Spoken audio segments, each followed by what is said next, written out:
Welcome to the script. I am your host, Isaac Paul. This, once again, is the Unfiltered, Unscripted, Unapologetically Real.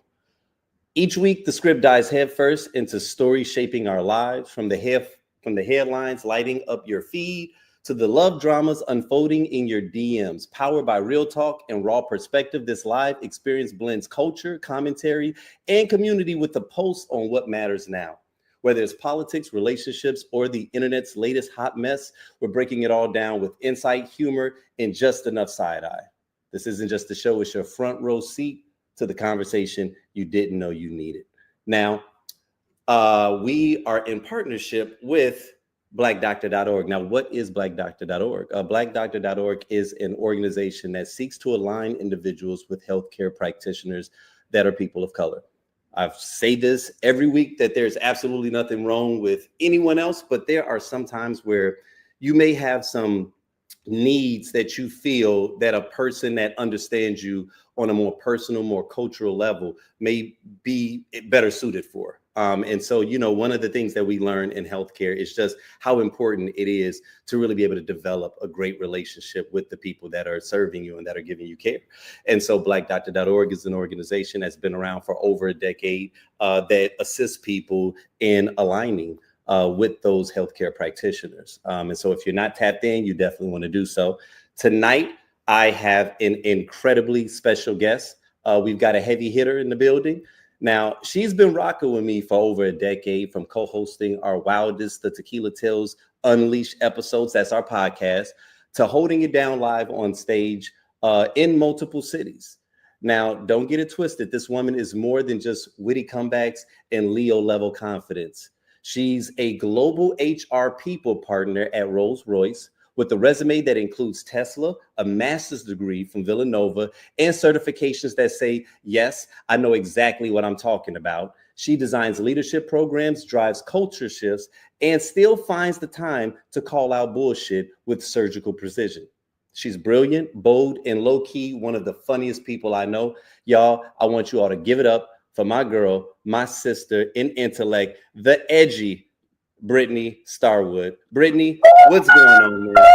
Hey, let me tell you something, okay? If I ever am up for a Grammy, an Oscar, a Tony, anything where I need to be brought out, let me tell you something. You just mic drop all, bring out that that was amazing. I couldn't have said it better myself. Thank you for that.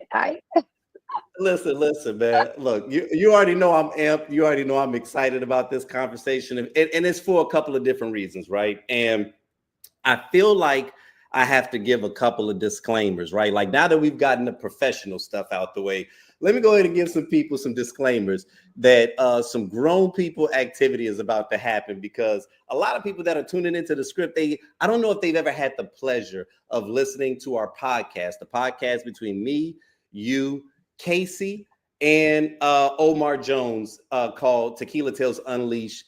And let me just say that we should be a lot bigger than we are. Okay, can I just be honest in saying that? You know what I mean? Like I honestly pat myself on the back when I say that like we were like legit cold in that space, right? Why are you talking in these past tenses? Okay. We still are. It's just that life happens. Hibernation, right? We're in hibernation right now. Things don't change. If anything, we get greater as time goes on. We got new material. You know what I'm saying? I totally received it. Now, one quick thing though that is important for me to let everybody know. So you guys, we are streaming from multiple platforms. So I want you all to know that there are some rooms that you may be in where it may be upwards of 50 plus people. There may be some rooms that you're in where it may only be one person. We're streaming through 5 different accounts. So 2 YouTube accounts and 3 Facebook accounts. So even if you are the only one in that room, I have the ability to see your comments when you make them, right? So check it out. We got right here somebody saying, "Oh shit!" See, look at this. BC's full court press.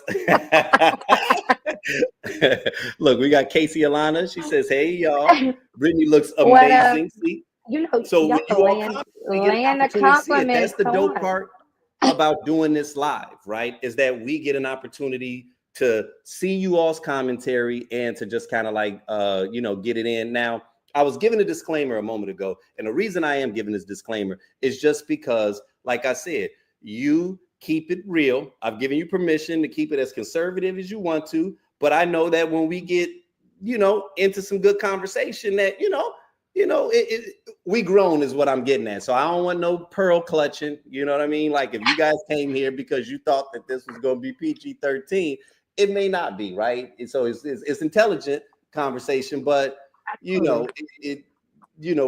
might get a little wordy. And so I just want to give people that heads up so that we don't feel like we are being over the top, because I've got a couple of things that I want to talk with you about. Like we're going to touch some in the news stuff, we just a little bit of housekeeping, but the main thing though that I wanted today to be about, as I pointed out earlier, you have been just such an amazing person to have as a part of this Tequila Tales journey, right? And when we were having the shows in Chicago, you would pull up, and not just to be, a part of the audience, but in many cases, you were one of the live hosts, and so being here in Phoenix, unfortunately, you haven't had the opportunity to experience, well, you came to the first one that we had, but we life you right now, right? So you can't pull up every month. So there's a lot you've missed, right? Yeah. And what I wanted to go through today is, play some of the highlights, a couple of the clips, because I kind of want to get your feedback on some things, right? So I felt like that would be fun.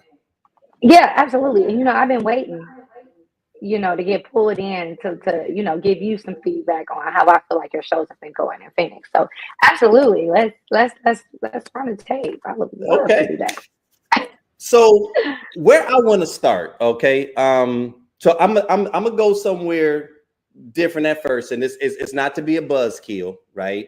And I don't want you to. I don't want to throw you on the spot, but I was having a conversation with my mother-in-law early today, and she said something, and I was like, what, this is actually a really interesting thing to talk about. I was like, because I kind of feel like a lot of people feel this, but it's not something that I'm 100% aware of on like a community level, right? And I hate to go here, but I'm gonna just go into the space of Trump for just a brief moment, okay? Just a brief moment. And what I wanted to know is, there's a lot that's going on in this world right now, right? And a lot of people feel a lot of different ways. I guess what I wanted to know, just to kind of get a pulse, is what's your state of mind right now, right? Like as it relates to just everything that we're seeing. Like, are you kind of disengaged? Are you active? Are you heated? Are you detached? You know what I'm saying? I'm just curious to know, like, what's your state of mind that you're in right now as it relates to just everything that we see litter our news feed every day, from the absurd to the downright, frustrating and infuriating. I'm just curious to know, like, what's your state of mind right now? Okay. You know that Pixar movie, Inside Out? Yes. Okay. So one of the emotions, the angry guy who's got the fire coming out of his head, that is me 24/7. That's been me since election day. Okay. I have zero faith in this administration. I don't believe any information coming out of the White House. It's gotten so bad now. They're saying that there is no Epstein list because your one and only is on that list. So now you're going to turn around and lie. So in terms of like state of mind, I'm really honestly just waiting for this time to pass so that we can move on to some qualified adults actually in that position, because I can't in terms of being dialed in and watching CNN, and I'm only paying attention when I need to, like war, right? Like the stock market, okay, because I got I'm adulting, so I got to pay attention to that. So I tune in for things like that. But in terms of like, really watching the news and, being completely fully engaged, like it's too depressing. Mhm. Like I just can't put myself through that daily. Now, what I'm also curious about though is like your job, right? Because you're in HR, so having these passionate feelings, but then being working for a Fortune 500 company in an important position, how are you managing that at work? Like in terms of like, are you having to keep a complete lid on it? Like in terms of your Well, interactions. let me just, in terms of the gravity, in terms of what I've had to deal with, and and make it make sense for me so that I can Mhm. do my job, Mm, and guide others, because, mhm. where there's, policy changes and, all of the executive orders that came down from the White House in January, um, majority of our business is defense contracts. I'm actually employed on a Mm. defense contract for Rolls-Royce. So anything Okay. coming out of the administration, coming out of the White House, we have to pretty much, take take it seriously. So it's been a challenging, first half of the year, because everyone has questions. Everyone wants to know, like, how is this going to affect us, and how does this affect our retirement? How does this affect our jobs? Like, because we work so closely with the federal government. Um, it's it's it's a rough time, um, but it's one that I know that eventually it will come to an end, and we will get on the other side eventually. Mm. So, but it has been challenging because, even if I don't agree with it, I have to make it make sense to someone else so that they Okay. believe it and can push that message to those that report under them. So, regardless of my own personal feelings, I kind of have to you know, um, just follow what the business Mm. is going to do, and be supportive of that. Okay. Yeah, been rough. So I right. Listen, I get it. I get it. And that was something that I was curious about, man. Like it's wild being passionate nowadays, right? And so just to give a little Yeah. bit of context, the reason why I was asking is because inside this house, me, when it's a topic that I'm passionate about, how heated I can get, even inside of the tequila tail space, right? When we're debating whether I'm playing devil's advocate or whether it's really something that I feel, I'm very vocal about that. And I think that just because of like not only the clients that I deal with, like outside of the creative space, but then also being in the creative space, I have an outlet that I could tap into. And then me and Yeah. Casey are having these kinds of conversations. And this is also the kind of conversation I'm having with my mother-in-law. And neither of us have to pull punches, right? But it's like Right. everybody that we interact with, they typically feel different, right? And it's like, and I think because there's such a broad range of emotions and feelings, it makes it hard Mhm. to speak about something that may be really infuriating you, in that period. And I remember back in the day, we used to always say stuff like, never talk about politics and religion, right? But nowadays, Not at especially work. with like, right, but nowadays when it comes to your social media news feed, and the way that it's curated, and then the fact that we have a president that obsessively makes headlines because that's kind of just what he likes to do, you kind of cannot run away from it. And so it's like every interaction on some level can kind of feel like tinged a little bit with like some Yeah. anxiety, Well, and some people are able to just be like, oh, I'm not political, and they keep it moving. But those of right. us that are passionate, it's like either we are the angry people, that are, furious and walking through life like with a chip on our shoulder, or we're having to stuff it down just so that we can, Yeah.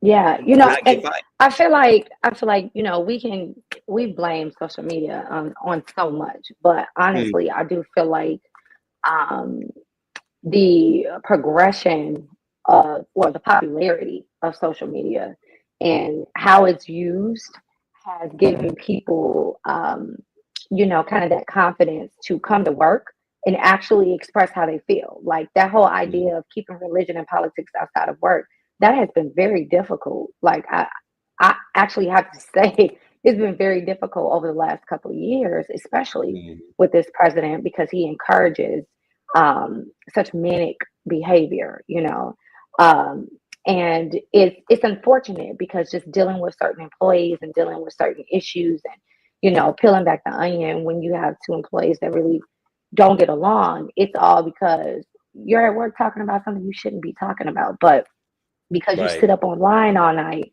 arguing with strangers, you feel like it's okay to come to work and you know what I mean? Like make other people Right. uncomfortable. And Hmm. so it's interesting because that energy, that keyboard energy, is hard for a lot of people to walk away from. So Mm. because I'm seeing it on just on so many different levels, like, um, I have just chosen to completely detach emotionally from what's been going on because it'll drive me crazy. It'll drive me Right. insane because it's not necessarily something I support. So to continue to keep pressing an issue or having these discussions or arguing. Oh, like if I come across someone who is a supporter of the administration, Trump supporter, whatever, MAGA, oh, I just shut up. I just walk Mm. off. I had Hmm. no, no, because you can't change anyone's mind. Like the Right. few moments that you will have that interaction with them will not be lasting enough to change their mind. Yeah. Like if they Yeah. support the Yeah. madness as it is today, then you are that. Like that is you. So there's nothing I can say to change your mind that is not the way to hold yourself as a president or the way to talk to people or handle people or deal with people. So it's Mm-hmm. I've just chosen to just hush and not. I got enough gray hair, Right. Right. Yeah. And because it's yeah. And like I said, I wasn't gonna stay here, but it was something that I was just curious to know. And I ever since I had this conversation with her earlier today, it was just like, man, I'm for the people that I have these kinds of relationships with, where we can have like honest conversations. It's not even necessarily like, oh, let's get into a bitch session or a dumping right, session or feeling sorry for ourselves session. It really is just kind of like I want to start tapping in just to see how people are coping, right? Because we're only yeah, about 6 months in, and you know various people feel a variety of different ways. And like I said, I mhm, know some of us are more on the passionate end. And mhm, those of us that are on the passionate end, those of us that are outraged, we actually become kind of outraged that more people are not outraged. And that can yeah, kind of get in your head. Like, are you guys not saying, like you said, like the whole Epstein thing, right? Like that is crazy because it's breaking currently. And the fascinating thing about it, and so here's what's crazy about that, is that the people on the right, like a lot of the right blogs and stuff like that, and like they're really starting to mhm, dig into this now, and they are upset. Like Alex Jones literally was crying when he was, because he says he's a man of integrity, and he's bothered by this, and are and you it's almost like though? the fact that yeah, Are you though? You're no, picking and choosing your level of integrity and what you're going to be, hoorah about. I've yeah, come to grips, and this might sound really messed up, what I'm about to say, but I dropped something like this once, an episode anyway. But this might sound really messed up, but at this point, he's not gonna get to us. mm, So mm, I'm just gonna sit back and watch all the people who voted for his madness pay for their, mistake. mm-hmm, There's yeah, nothing he can't. He's not gonna get to us. I mean, it's just not gonna happen. Like we're, and I'm exhausted. I'm tired. Like I'm mm, not going to continue to keep, oh, this is what we should be focusing on. This is what we should be looking at. I mean, you guys are voting adults. Like, use right, your brain. right, Like, let's not do that. And then, people of any color that support that regime and that madness, I feel like is ridiculous. It's crazy. mm-hmm, Black, brown, um, Asian, whatever. If any other culture that supports that is just, to mm-hmm, me, it's just my opinion, it's just insane. It doesn't serve you, it doesn't respect you, it wants to get rid of you. yeah, And this is not a lie. That's something that he's run on. This is something that he's communicated. I mean, yeah. his first term, what was it? The Muslim ban? Right, right. That wasn't enough in itself. I mean, I don't know if you, I mean, you start with one. I mean, he's just going to go down the line. I Mhm. mean, you're not exempt. Right. And it's one of those things, man, where I just kind of feel like, regardless of how exhausted we may be about talking about it, because it's not going away, and things I think are going to become accelerated. It's one of those things where, regardless of how uncomfortable it makes you, regardless of how apolitical people want to be, people are not going to be able to sit on the sidelines with what I believe is coming. I don't think that we just gracefully slide our way through these 4 years unscathed. No, I oh think that no, it's going to something. bring people to a point of Oh, contention where it's like you not saying something is essentially you picking a side, right? oh Because no. when you start to see the carnage and just the violence and the fallout from it, like, I don't care if you are tired about it, I it's not going away. You know what I'm saying? So it's we like, have we, had we this better start conversation. talking about it. We have had this conversation a million times regarding so many other different situations. Silence is compliance. Like I don't care what you say. You know, at some point, because even when you think about like for work, right? Again, I may not agree with everything that's going on, but it's something that for my job, like, and I consider that I do my job very well. You know, it's something that I have to put my personal feelings aside and I have to get my job done. I have to communicate Mhm. in a way that, you know, other people understand and believe what I'm saying, right? That I support, you know, whatever stance the company takes, you know, because that's my job. So I have to Right. take my personal feelings like completely out of that. And so it's Mhm. just that in itself can be draining. But I mean, that's what we do, right? We're not going to always agree, but Yeah, for me, it always that's true. falls down to the respect. Like we don't have to treat each other like trash, even though we don't Mhm. agree. You know, and I Right. think that that is the biggest issue that I have with that. Mhm. You know, that Right. party, that administration, because we want to, you know, get disrespectful when someone Mhm. disagrees, and Right. that's just not a way to show leadership. It's not a way to show, you know, community or collaboration. Like how can we be better at what we do if we're not allowing other people in the room to speak? So, and I Right. don't care what position you're in, right? Mhm. Everyone has something to learn. So, Right. but that's not it. That just wants to spew, you know, direction and, you know, this is what I want, this is what I need, do this for me. It's not for the people. It's very, Mhm. very slanted, like slated. It's just it's chaos, it's manic. I just can't. Right. Okay. All right. Well, listen, we're gonna dive into our first clip. Okay. So I'm not gonna do much setup because I don't even Okay. want to lead you. I don't want to guide you. Okay. To get a particular. I'm gonna play the clip, and then I'm Okay. gonna get your assessment from it, and I may have a question or two, as a follow up. Hmm. So with that being said, we're All gonna go right. ahead and dive Let's into do this it. first In clip. that sweet spot between 35 and 40. I don't know how to explain it to maybe your generation because you look a bit younger than me. But for me, that deciding factor is that 90s, early 2000s type of real. I don't know how to put that into words as to what that is, but I know that it's not plentiful out here. And people that come from my generation, I guess, maybe can understand what that means because everyone, I guess we live in a Instagram day and age. So for me, a deciding factor already number one, you've already have my attention if you don't even deal with like social media. But for me, it's that 90s, even that comes with the nostalgia of that time. You know what I'm saying? So, and that's not for business or things like that, but that's my deciding factor. And I don't know how to put it into words, but maybe if this clip gets posted, people will understand and be able to explain it in the comments what I mean by that. Okay. So let's start with. Did you understand what she was saying? And if What so, she was what trying to does she say, mean yes. by that 90s kind of love? You know, when someone says like that 90s kind of love, for me, I've always taken that as a vibe, right? Like there's a Mm, certain vibe that you get, you know, out of from a person, right? Their aura, their peace, their happiness. Like when they laugh, when they crack a joke, like you can feel that energy, right? And mm, that's what's magnetic, right?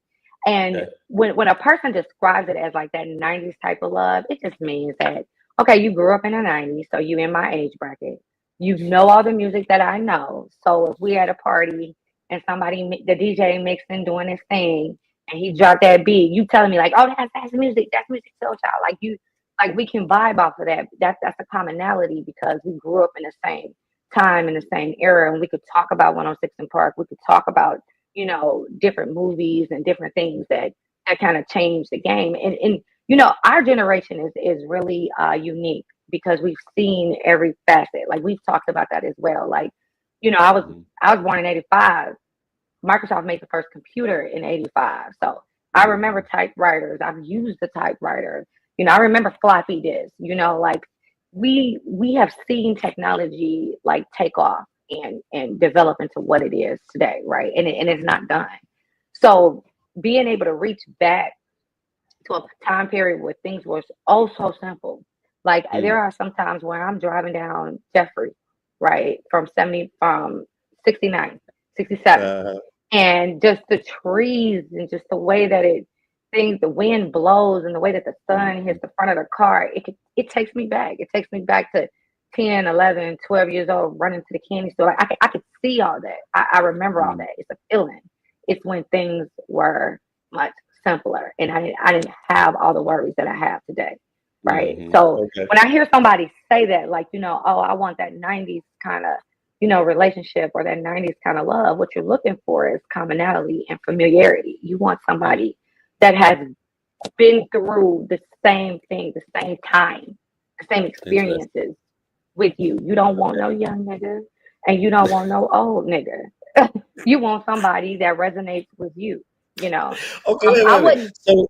So wait a minute. So in that regard, do you think that because you said she's searching for a vibe, do you think she could find a person that gave her that vibe, or is it kind of impossible to do that in this new world that we're in right now, just because the entire dynamic has changed? Like, is it possible to recreate that, or is that just a pastime that we just have to accept no longer exists, right?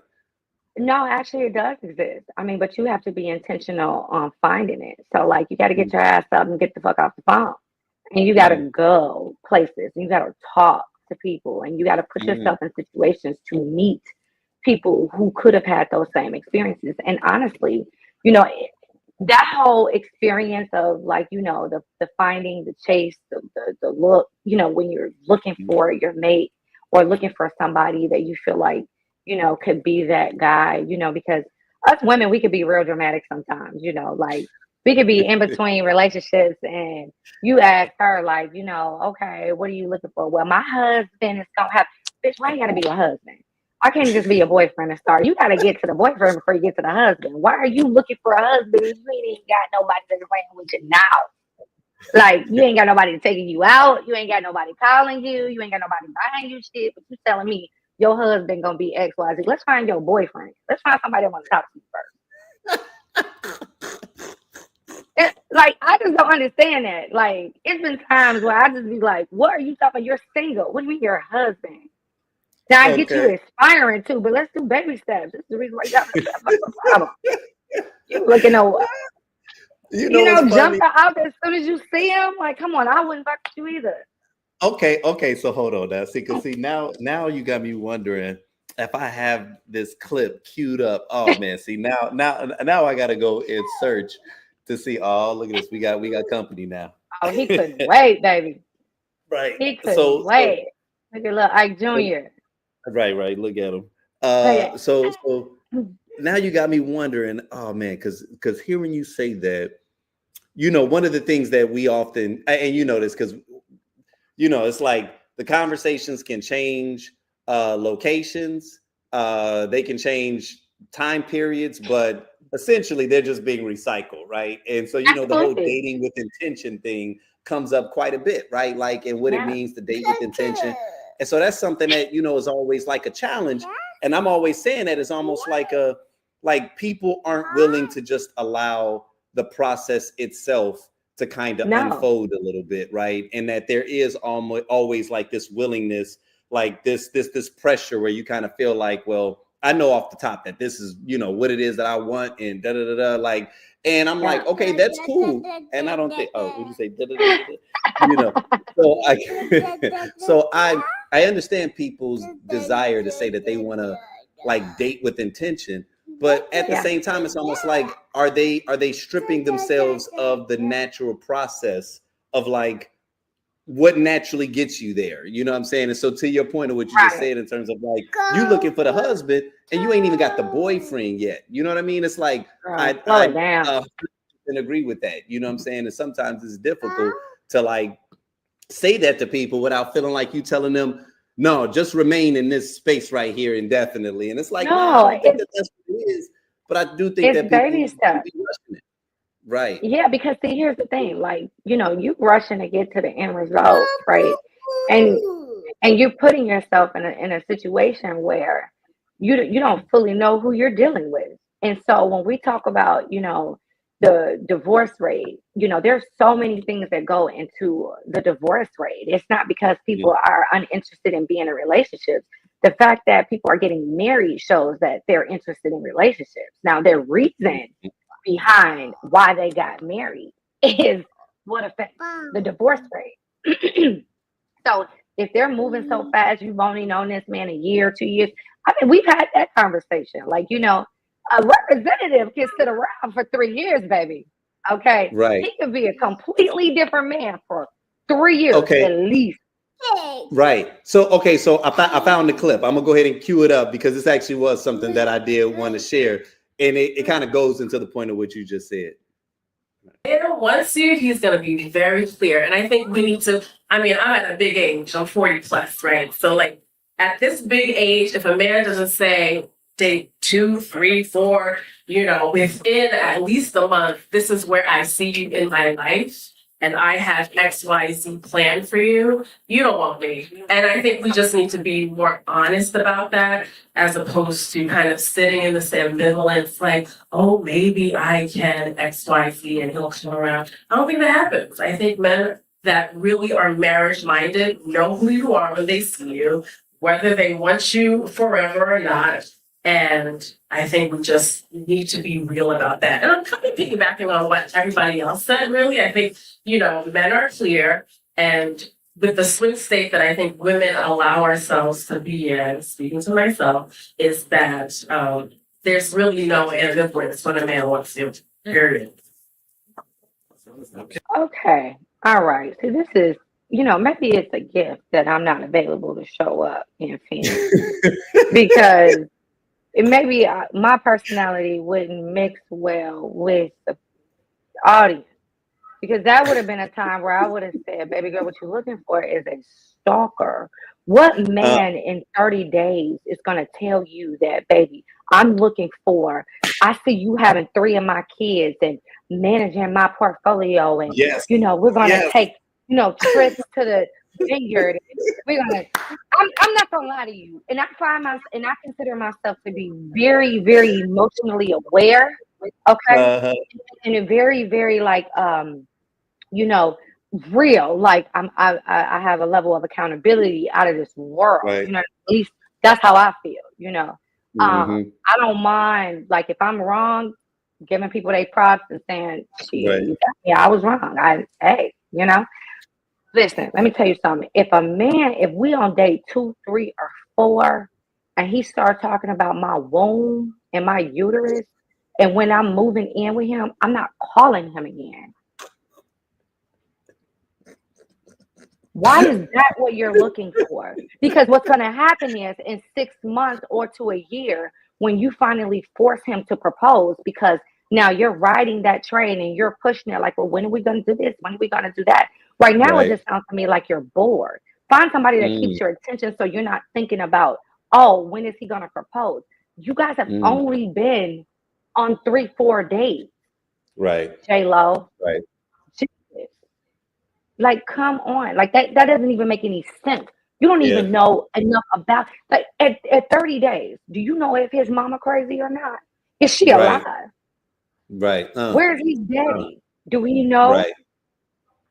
Right. I literally had that conversation with Casey just about an hour or two ago, because I was curious to get your feedback on that. And so that's why when you said what you said just a moment ago, I was like, oh, okay, damn, then we probably viewed this next clip the exact same way, because it was one of those things where it was like, when you heard it, it sounded sound initially until I heard that red flag. I was like, wait a minute, hold on. I remember when I posted it, feeling differently about it. And now that I did the time in my head, I was like, wait a minute, did she just say 4 dates if a person ain't telling her after 30 where days. he expects her to be? Like, yeah, I see you here in my life. I'm like, we not even knee deep in the flirting phase at that point. Like, we just starting to get into a, you know what I'm saying? Like, let's be honest. There's a good possibility you might not even had sex yet. You know what I'm saying? Like, it normally would take about a good 3, at least a minimum of 3 dates to get there. And and already I'm telling you where I see you in my life. She laying it out.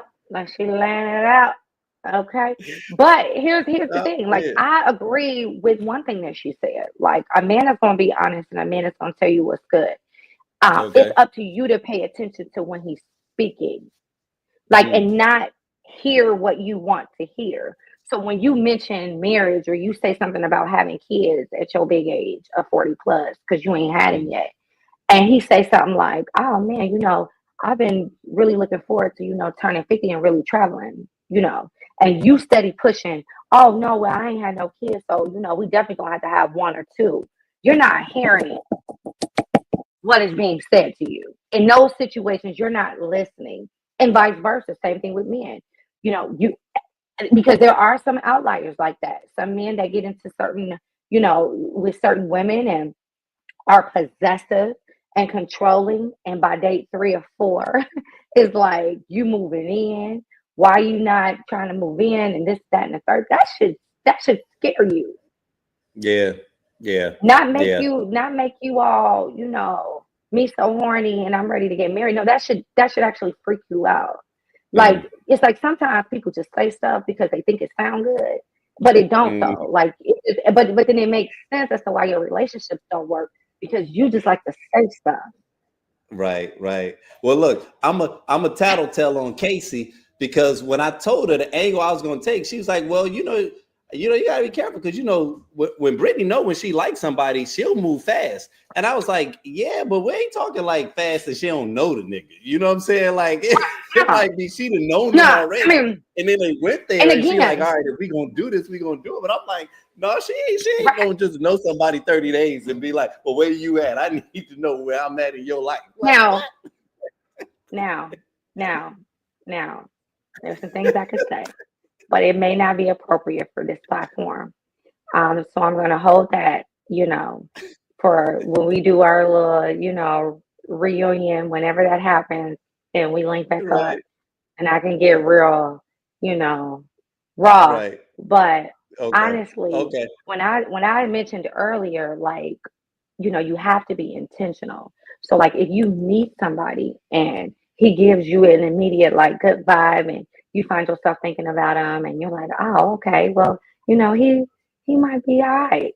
So that now is a focus for you to nurture that relationship, because even though you guys may not be intimate yet, even though you guys may not have put a title on anything, it's still a relationship with another person that you're building, right?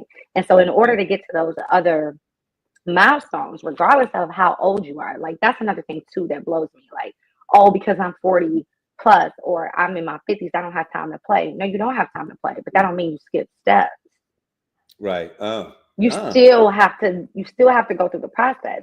Now, I would say, when you say I don't have time to play, I don't have time to play with somebody that's not willing to commit. So if we're, you know, back and forth, it's been 6 months and we still haven't solidified whether or not we're official. Number one, I'm not fucking you in the city. I'm not doing that.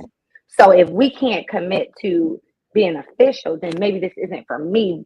And that's wasting my time if I were to continue forward, right? Because this is a person that's not interested in settling down. He's letting me know through his actions. Like, you know, it's like people have to start just being very cautious and aware as to what's going on. It's like a lot of times, women and men, I wouldn't say, you know, one's greater than the other, but when you get with somebody that you feel like you should be with, you ignore a lot of the things that they are telling you. you ignore a lot of actions. And then when you look up 2-3 years later and things have not progressed, now you want to blame the person instead of taking accountability. Like, well, he did tell me he didn't want no kids. He did tell me he didn't want to buy no house. He did tell me that he wasn't interested, in doing X, Y, Z. I'm not going to say that because I'm not going to admit that you already told me. You told me 6, 7, 8 months in. I just wasn't paying attention. So here's what's fun about this discussion, right? Because I had clips like already lined up of where I was going to guide the conversation. But when you throw these things out, I'm like, oh shit, I actually do got a clip that was going to address this that I was going to play. So look, I'm gonna go ahead and deviate. I'm gonna play this clip. But what's wild about it is that the segment that I wanted to hit, I think, is in the middle of it. So y'all just got to forgive me because it's going. I got to scroll ahead because this woman made a comment about that, and she was, kind of talking about her intentionality and just kind of the whole nine. And I was just like, so there's something that I hear from this comment, but again, I want to get your feedback on it. Okay, hold on. Emotional, but nobody really brings up the question about tell me your family background and your relationship with your family. Oh, sorry about That's that. a great question. Your mom, because for me personally, I've noticed that it's a No, we're gonna go back to that one in a moment because he said some stuff that I thought was real. Yeah. But this was the comment right here that I want to cue up right now. Let me put my hat down for this. I just want to say that it's real cute how we assume that intentions equates to marriage. All of us, men and women, we're assuming if a woman says she has intentions, it means that her goal in life is to be married. I'll give you a point. One time in my life, my intentions didn't mean marriage. It meant one thing. It meant something physical at one point in my life. So when I did meet a gentleman, I made my intentions very, very clear. Very clear. I told him what I was looking for and the reason why. I wanted something physical at that point, and that was it. And this man did what a lot of men do, not all men, but tried to tell me what he thought I wanted to hear. I want to take you on a date. I want to introduce you to my family. I want to do this. I want to do that. And I kept turning him down because I stated my intentions in the beginning. They were crystal clear. And he kept giving me what he thought I needed, what he thought I wanted. So I just stopped talking to him cold turkey. I ghosted him, what men will do to women sometimes. So every time I saw him out, he would beg me, please, please let me take you out. What did I do wrong? I just want to take you out. I just want to take. He couldn't understand why a woman would ghost him, but he wasn't listening to me. So I went out with him to tell him why I ghosted him. I told him, I said, I wanted one thing from you. You didn't give it to me. Sorry. And you wouldn't give it to me. And guess what? He stopped talking to me. He stopped talking to me. So a lot of men sit around here and say, oh, if a woman tell me I got intentions, well, take the time to understand what her intentions mean. Do they involve you even? Because she might have intentions and she's just telling you what she wants to do. How many times have we been asked, what do you want to be when you grow up? That doesn't mean it's with you. It means what I want for myself. So men need to take a couple of questions more to find out what that actually means. And they may find a friend. They may find a wife. They may find someone that's a lifelong partner, but they have to listen. We have to listen to each other. Okay. So before y'all start clapping. You already heard me. You already heard me. I was like, before y'all start clapping, because I had to play the not so official devil's advocate, not so like devil's advocate. I was really kind of sharing how I felt because it's like, what she said, it was one of those things that sounded good, but I was like, okay, you kind of was talking in circles a little bit because anytime the topic of intentions come up, no one ever tells you what their intention is without some mild insinuation that if we are going to move forward, I'm letting you know what my intentions are. So in essence, Right. I am letting you know what my intentions are with you. I'm not going to sit on a date with someone and tell them my intentions are to sleep with you tonight, and I'm not talking about you. Why are we having this conversation if you are Right. not on some level included in the equation, right? So because essentially what we were talking about was like the dating with intention thing it's not that I Yeah. think it's a bad thing, but I think that sometimes it rules the courtship process. And to the point of what you said a moment ago, we sometimes skip steps, right? And we don't realize Yeah. that before, like you're telling me your intentions before we even establish whether or not we have chemistry, Right. whether or not we establish Right. whether or not we're going to be a good fit. So it's like, I can understand what your ultimate desire is, right? But when you say intention, you kind of turn this shit into like a job, right? And you're telling me that like, okay, Yeah. I gotta hit these benchmarks. And if I don't hit these So, benchmarks, then this isn't successful. And so that's what I'm focused on. So it's almost like every interaction isn't us determining whether or not we can reach that level. You're just letting me know that, well, this is my intention. And it's like, I'm right. like, it's cool to have it, but when we lead with that, you know what I'm saying? When we Yeah. don't give It's a it turn off. space, Like what you're it's a turn on, saying. and it can add an unnecessary amount of pressure to the situation Right. because what I was saying was most men know on some level, or we can tell when we're dating someone if that is kind Yeah. of their desire. The same way that when you apply for a job, I know your goal was to get paid, right? And to get paid as much as you Ah, possibly can. But if you come in on interview one talking about that, it's going to leave a bad taste in the employer's mouth, because it's like, okay, duh, you're obviously here to get a check, but if you start asking me about vacation days and like how much you getting paid off the rip, all right, this is letting me know you don't understand the process, you don't understand the yeah. game, the dance that Now, we're playing. right. Now, it sounds like what you're saying is that there's a lot of weird people out there that are socially inept.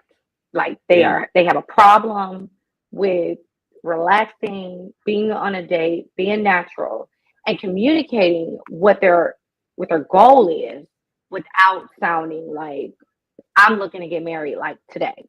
Right? Right. It's okay to express that you are not casually dating, that you are out here and you're looking for something that could lead to something serious. And it's Mhm. okay for that man to look at you and say, well, right now, I just got out of a serious relationship. What I'm looking for right now is just to have a little bit of fun. And then it's okay for you to reply, oh, well, you're so cute. Well, you use my number when you're ready for something a little more serious. You ready to build on something a little more serious. And then you go separate ways.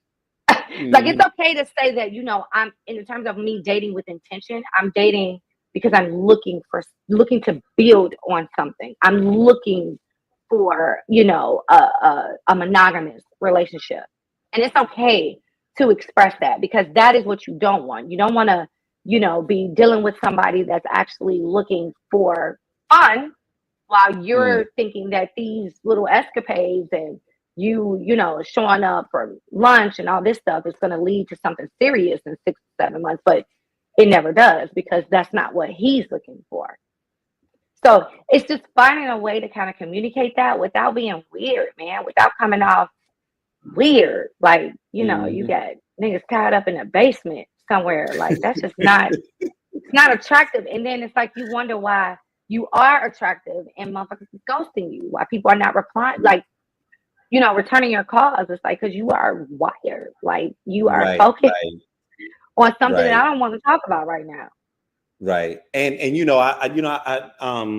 a couple of weeks ago, I kind of addressed this in the live, and then I made a reel about it where, I was kind of sharing that, like, I think that that's one of the things that as we mature, because we are, a little bit more grounded and centered in ourselves, we know what it is that we want, that sometimes the unfortunate consequence of said growth or of said awareness is our unwillingness to sometimes like acquiesce, to either the moment or the person a little bit. And so it's almost like the moment that we step into these situations where someone doesn't fit exactly what it is that we're looking for, we offer no, wiggle room. Like there's no room for growth. There's no, Mm-hmm. And I'm not talking about like giving a person a bunch of space so that they can play games, but I'm like, Right. everybody doesn't approach this situation with this dire necessity that is like, if this don't happen, then X, Y, and Z, because especially if you're a man that, because okay, to the situation that you said a moment ago, a guy said, you know, I'm in a relationship. Oh, I just got out of a relationship. So right now I'm just kind of like looking for something casual. Now, that for me is always such an interesting space to be in, because to your point, if a woman did reply with, "Oh, you so cute. Well, look, hit me up when you're right." That's fair, because no one should put themselves in a space emotionally that they aren't, you know, ready or willing to deal with whatever the fallout is. So She'll be a friend. Right. But I also see it from a space where it's like, guys always say stuff like that on a level, because if left up to us, we would, you know, like the guy that's normally like, I'm looking for a wife and I'm ready to settle down. Man, I would say about 7 to 8 times out of 10, that ain't the dude that most of these women want anyway, right? Like, they don't want the guy that's out here like thirstily looking for somebody to bag because he ain't got nowhere to I need stay. to settle down. Like, bro, why are you? And I'm not gonna say why you in such a rush to settle down, because I understand people that like are looking for something real and they're ready for that.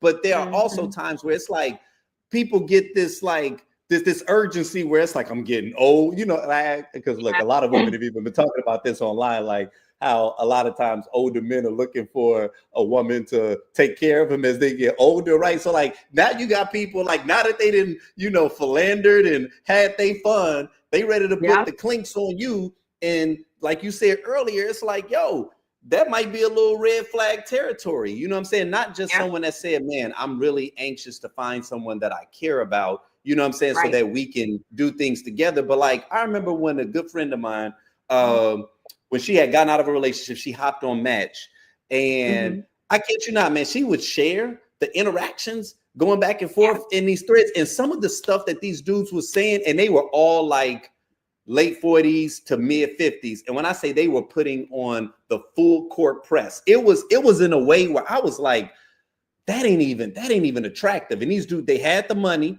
you know, they dressing nice, and I couldn't tell, are they just telling you what they think you want to hear? Or are they really this like thirsty to snatch you? Like to the point where they was like, it might have been like date 2. And they were saying stuff like, man, you know, I had such a great time last night, but I'm be honest, man, I don't know how I feel about you. You know, you still got your profile up on Match, you know, and I just feel like, you know, man, I'm ready to take you off the market. And, you know, I remember her telling me this back then, and I was just like, yo, I'm gonna be honest. That sounds a little, you know what I mean? Like that sounds a little ultra possessive. You know, I mean, I get it, you dope, sis. You know what I'm saying? And you know, I can understand if the dude is really feeling you, because we've all sometimes been bitten by the bug. But it's like, if he ain't got no coof to just know how to just once again play the game, bro. Like just take it easy, man. Think about it. It's worked before. It's worked before. And think about a homegirl that we saw, the first one. It's like, if in 30 days you're not giving me a plan for us and how I'm gonna be, you know, pregnant with your babies in your house and we're gonna be married. If you're not telling me that in 30 days, then you don't want me. So there are women that think that that is attractive, you know. And men do stuff that, you know, you guys are not, it's not rocket science up there in your brain. Okay, it's not. You guys do things that have worked because it worked before. I'm gonna keep doing it. Not always, until otherwise proven. Not always. It's some niggas out here that fail 100% of the time, and they step back up to that plate and they keep shooting that shot. Like catcalling, I have yet to see a woman turn around to being catcalled by some dude in the car like me. The only time that works is if you were driving like a Bentley, right? It don't work because you at the construction site and you whistling at something. I'm telling you, it's work to some women. They just try to expand their reach. See, this ain't nothing. They ain't just tried it on you. You ain't the most beautiful thing in the world that they didn't see walking down the street, so they start hollering at the car. No, they started on the hood right. They do it all the time. They just wanted to know if you was gonna turn around. That's it. That's why when your mama tell you to set boundaries, they started on the hood rats. Is that what you just said? It works in the hood. It works with the people around now. Like, oh, Reggie, stop playing. You already know. Okay. And then you come around and you're not used to that. And that's not something you respond to. But he gonna try it because it's worked before. You know? So it's like everybody has to set their boundaries. And, you know, what works for one person may not work for another. And we can totally see the red flags in the desperation talk. You know, that first through 6 date, like you in the first, you know, 30 days. And here's what's crazy about that. Like I have been like just thinking about, you know, my husband, like in that very beginning piece. You know, we had like a honeymoon phase for damn near 10 years. And I kind of want to say we're still in it. Like it's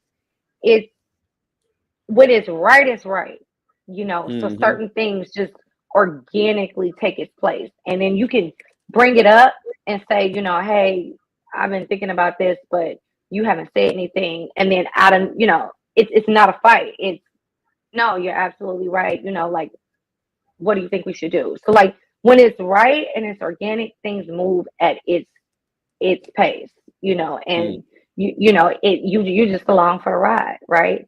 But when you're forcing it and you're trying to, like you said before, like put people in these little cookie cutter spaces, like this is what I want, so this is what you need to give me.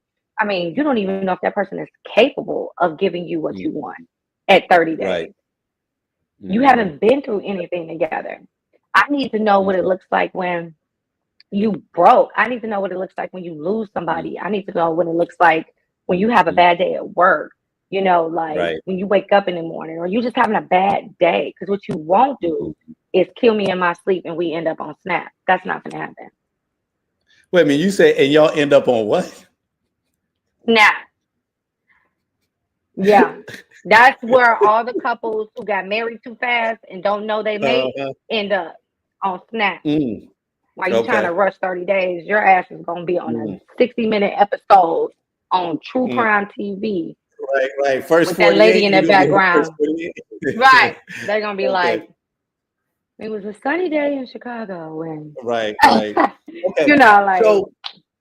So slight pivot, right? Slight pivot away from tequila tales, but still on topic because there was something that you just said. I told you I'm bouncing all around because of the fact that as this conversation is going, you throwing things out that I'm like, speaking of that, you know, so I'm curious to get your assessment on this. Now, this was a poem. It was a spoken word piece that it was funny because I can't think of how I came by it. It might have actually just came up in my algorithm. And I personally thought it was poignant. I thought that this woman, like to the point where I literally followed this woman, which is a lot because, you know, I mean, I rock with spoken word, but not to the point where I'm like, oh, I got to follow this artist. You know, it's like, like, nah, it's cool, but I'm not like diving in like, well, I know all the key players. You know what I'm saying? But this one, I was like, oh no, shorty low key cold. And I saw some of our other pieces, and I was like, okay, I rock with it. But this one, I had some questions on, and so I'm right. So I'm gonna cue this up. I'm gonna get your assessment, and then I got a question for you. Okay. Be asking me to send them a text to let them know that I made it home safe. And I say okay, but I often forget. I'm a tad bit independent. Not by choice, more by condition. My father wasn't around to do the protecting, so my skin thickened. Wow. I was safeguarding my mama because he didn't. So this goddess complex is not because I want to do things by myself. It's because I hold it down until someone tells me that I can relax. Not just by gesture, but facts. But brothers love to ask me to send them a text to let them know that I got home safe. And I do it without complaint, but I be wanting to say, yo, I'm okay. Go home and settle in like you would any other day, I'm fine. Let's not pretend we gonna do this all the time. Because playing with my safety is like playing with my mind.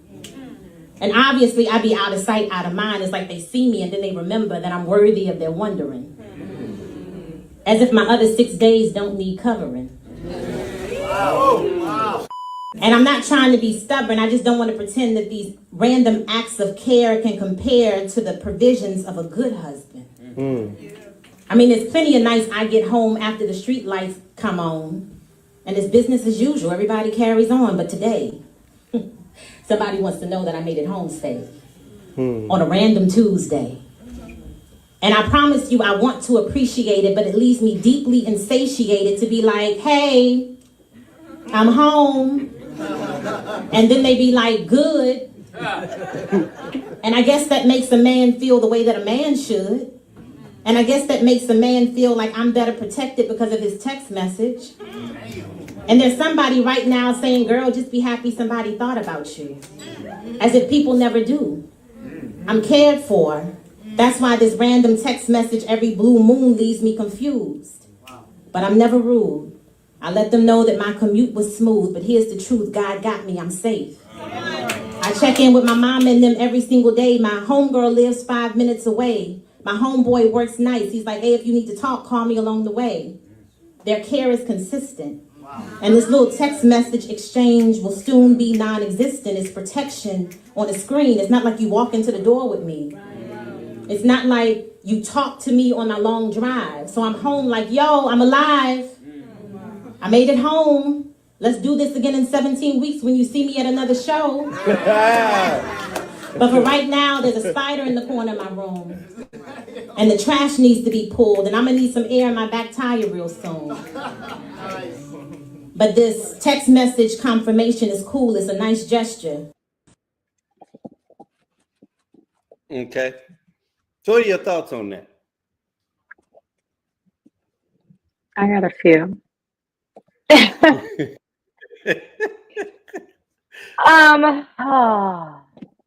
Okay, so I was rocking with it like for a minute, because she is good. She is good. Like, that spoken word is hard to do. I tip my hat to those that can do it well. It's all about wordplay and tone, tempo, all of that. Like how do you make it do what it need to do to get the message across that you're trying to get across? So I think that she is very talented. So I was rocking with it for a minute, but then for a moment it started to feel very she made a statement like, she got a homeboy that calls to check in on her on the way home. My mama, she check in with her every day, and her homegirl is like 5 minutes away. All right, so that's nice. You got a little support system, but like, are you willing to let somebody else in to pick up one of those tasks, right? And I feel like a lot of times, when we start dealing with new people and figuring out if we want to let them in our space, people have to take small steps to get in your you need to feel safe that it's okay to let me in, right? And again, we're talking about boundaries too. We're talking about setting what your relationship boundaries should be. So if you require that he sit on the phone with you and have that conversation with you all the way home, because otherwise, you talk to your homeboy if it's late at night, you should be talking to your man. Why not? Right? Unless he is your man just waiting in the cut. And I mean, that's another conversation. But, it's like having the willingness to allow people to assume those roles of your support system so that you can allow for a relationship to begin to build. But to be so critical, and this is just me taking for face value what she's saying in her piece. I don't know what that situation looked like if they've been doing that cat and mouse game. Like she said, it'll be another 17 weeks until you see me at a show. Then what we talking about the nigga for? What we talking about him for? You keep showing up. You keep telling him you gonna go out with his ass. What we talking about him for? You know what? And here's what's funny is this is reminding me of like the balance of our podcast, right? Because one thing I could always rely on you about is you are going to give me a perspective that I did not expect. You know what I mean? Like there's going to be times I might agree with you 100%, or other times where I'll disagree, but I'll be like, but damn, I wasn't expecting you to go that direction. You know what I'm saying? So, I appreciate that. So I saw it in a different way, right? Because, and not a completely different way, because you did catch I think one of the things that I was sensing that I kind of inquired about, but I think I arrived at the clip way too late, because she was actually responding to people on this particular, like, piece, Oh, because she was it, engaging. Okay. yeah, and it had gone viral, like people were feeling it, but I think that there were a lot of guys that hopped in the in the comment section, and they were giving a lot of pushback, right? And Of so course. she had to pretty much just like address it and make it clear, like, listen, these are my thoughts, these are my feelings, my emotions, like, Right. and I did agree with the ultimate messaging of what it was that she was saying, but I think that it probably wasn't her intention when sharing that to turn this into like a man versus woman kind of, it's like, Right. I'm Right. sharing with you how I'm feeling about something that happened in my life, right? And I think that Yeah. sometimes in this social media space, when it comes to content, we feel like our opinions, like it's a necessity that I give you my Yeah. opinion about Yeah. something that you decided to share. Like, nigga, you could have just kept scrolling. You did not have to tell Yeah. me 100% of what you felt. But I also understand that that is kind of what the game is of social media. So we kind of permit it, Yeah. right? So the point that I'm going to make is, I understand the overall point of what she's talking about, which is Right. substantive interactions and Yeah. wanting to move beyond that kind of like routine, very Mm-hmm. contrived, very, It's it's like, lazy. It's lazy. it is lazy. And so I It's lazy. understand that with her saying that she desires something that's more real, that's more substantive, that's more concrete, because if you really cared, you'd be doing more than wanting You me be to doing put forth more. the effort in I mean, sending hell, you you'll this pick me up and drop me off if that's the case. right. You know what I'm saying? So I'm like, okay, I get that, and I'm with her on that page. Mm-hmm. But then I also thought, from a male perspective, when we do that, it's really steeped in symbolism, right? Like, because the reality of it is that if we gonna keep it a buck, right?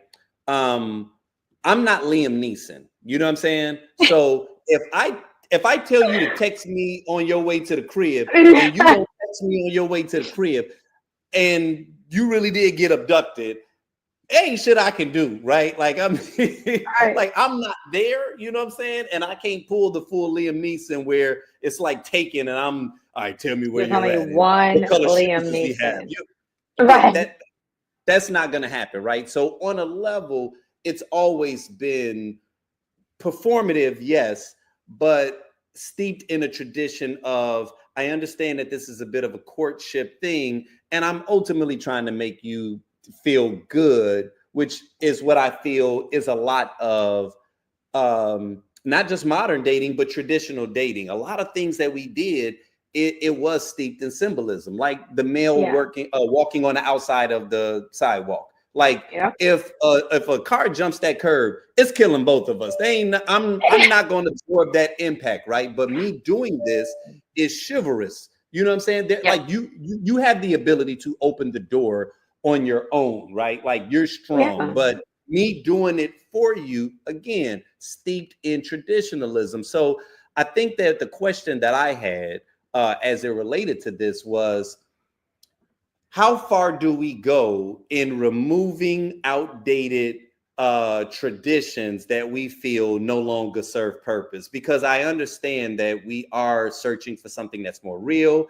And, I always talk about this AI stuff, and just like how shit gets really fake nowadays, right? And so I think that there's Yeah. even more of a desire to only have real grounded interactions. But I'm like, how far are people really ready to go as it relates to releasing some of the things that we've been doing that never really made sense, or they haven't made sense for the last like Right. 40, 50 years, but we continue to do it because I'm trying to let you know that I'm feeling you. You know what I'm saying? Right. It goes back to that whole thing, with, that discussion on women in the house, and, what's the expectation of women versus men and gender roles, right? I don't think it's something that we're willing to let go, which is why we keep hearing all of the reference back to when men don't do it, when men don't take the extra step to, put themselves or attempt to put themselves in the way of danger in an effort to protect me, or in an effort to show a level of stability or safety, right? Like, we talk about that all the time. And, every now and then you have so many, like a handful of women that are like, don't expect me to follow like common gender roles. But ultimately, when someone asks that person, that same woman, like, why are you single, or what are you looking for in a man? They come back with a statement that refers back to gender roles. I haven't found a man. Yeah, I haven't found a man that wants to be a man or that can take control. Why do I have to always be in control? I mean, but baby girl, you just said that you don't follow gender roles. Like, you want that big career, you want that exec career, and then along with the exec career, you want to be the head bitch in charge at home and at work. You just said that, but then you turn around and say that you haven't found a man's man yet. Want to make you feel safe, want to make you feel stable, want to take control, so you don't have to always make those decisions. You got to pick a side, baby. And I don't think people want to move away from it, but it sounds good to say that, oh, I'm not the woman that's just going to sit at home and take care of the kids. I have.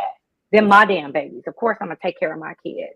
It used to infuriate me when I would hear that. Like, I'm expecting the father to be as active as I am. But at the end of the day, what they say, what's the statement?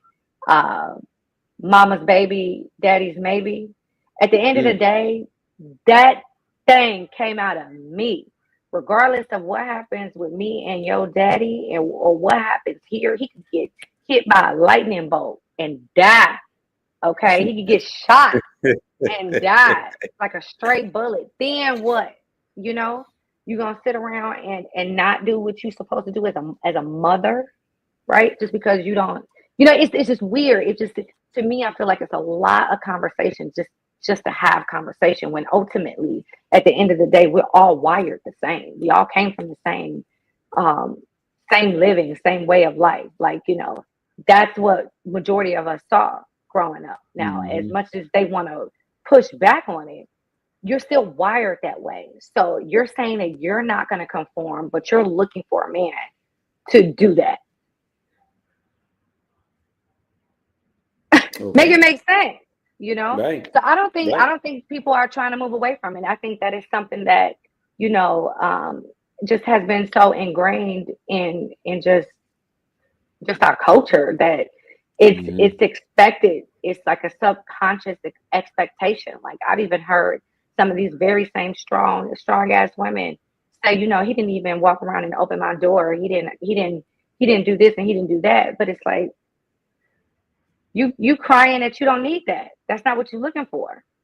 And again, is that something you're communicating, even though you're crying that you don't need it?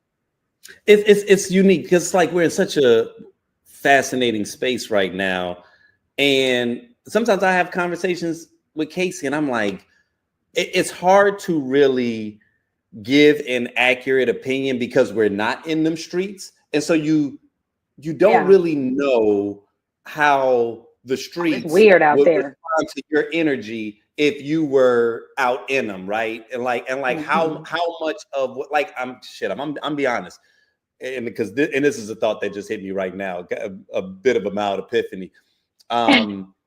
We lucky that we found our people pre-COVID, because I'm wondering how much of this was like COVID induced, how much of this is just a complete backlash of everything that happened during that period, and how especially people that may not have been in relationships, or they were in relationships that did not work out during that COVID period, and just how that experience really shuffled the deck, right? And just really changed many of us on some very profound ways. And society is still trying to kind of catch back up a little bit. You know what I'm saying? Because it's so much that's different now, even because Casey and I talk about this, like sometimes there are times where it's like, I can't figure out if men and women that are available like one another anymore. You know what I mean? Right. It's and I know some of it was social media induced. And what I mean by that is just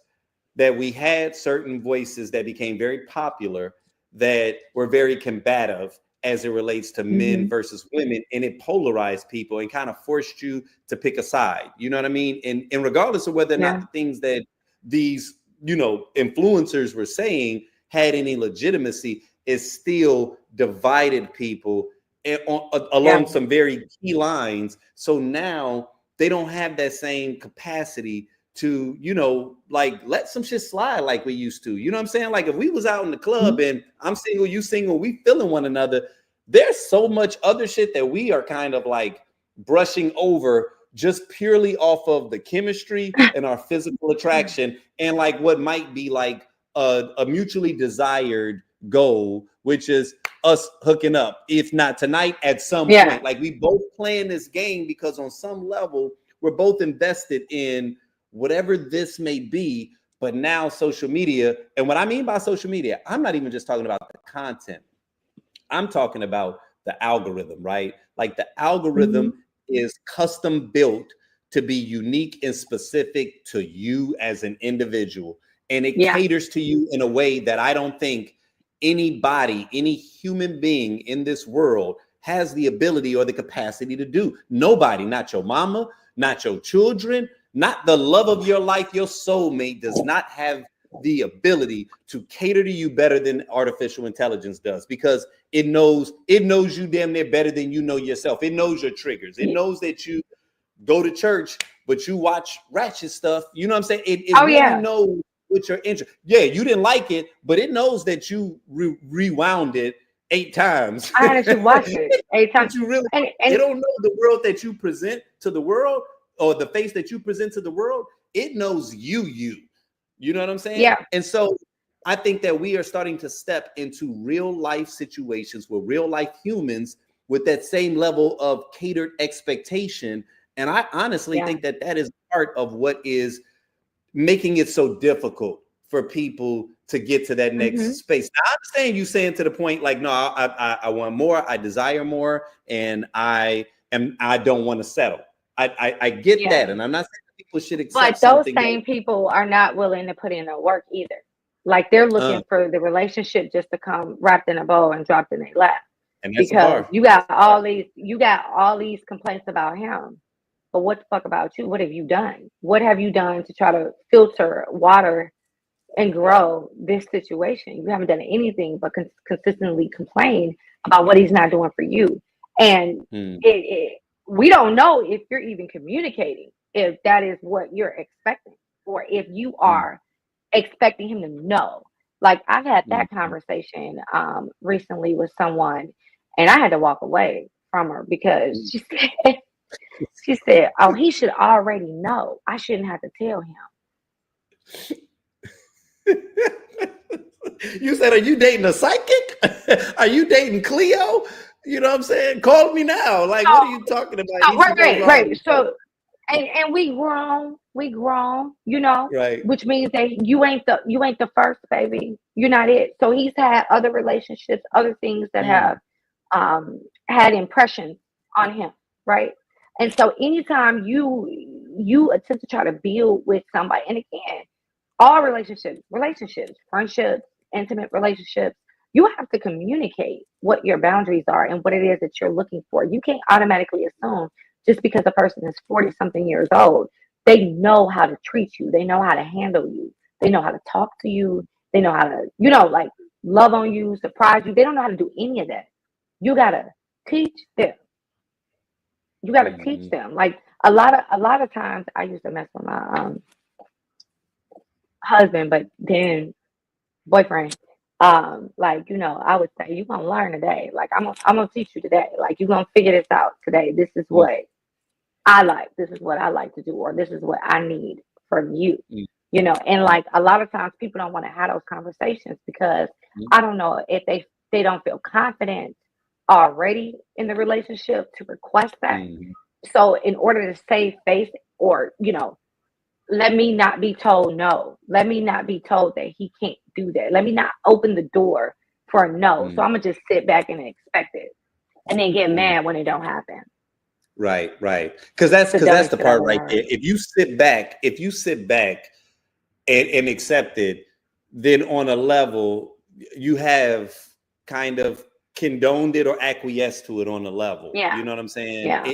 Like now, the frustration is still warranted, but it's almost like how does that person know? You know, like what's Right. the feedback? Have you given them feedback? And I do think that sometimes there are times where I may want to put the blame on people because I try to be tapped in and keyed in, and like I can tell, you know, when Casey is feeling some kind of way, right? Like, but that's important to me to be tapped in. It's important for Yeah. me as a communicator to know like how you are feeling, how you think, you know. And in most cases, I'm trying to sense it, I'm trying to intuit it, but I also feel like we have an open enough communication to whereas she knows that she can trust me with sharing it and that I'm not gonna, you know, tear her down for it. Now, I Right. say that knowing that that's me, and that just by looking at social media and looking at the world and whatever, that this is not how most people get down, men or women, right? So I say that saying not that I'm perfect, but that happens to be a strength of mine. Most people in relationships, unfortunately, may not have that capacity. And so now, you know, we're dealing with these other things, right? And this attempt at trying to move forward with the understanding that we may not see eye to eye. And so anytime I'm even bringing it back to like technology, I'm bringing it back to like social media specifically, it's because I think that it's not just about what it does, but I think it's about the habits that it creates. And that the more comfortable you become in virtual or artificial reality, right? We call it virtual reality and artificial intelligence.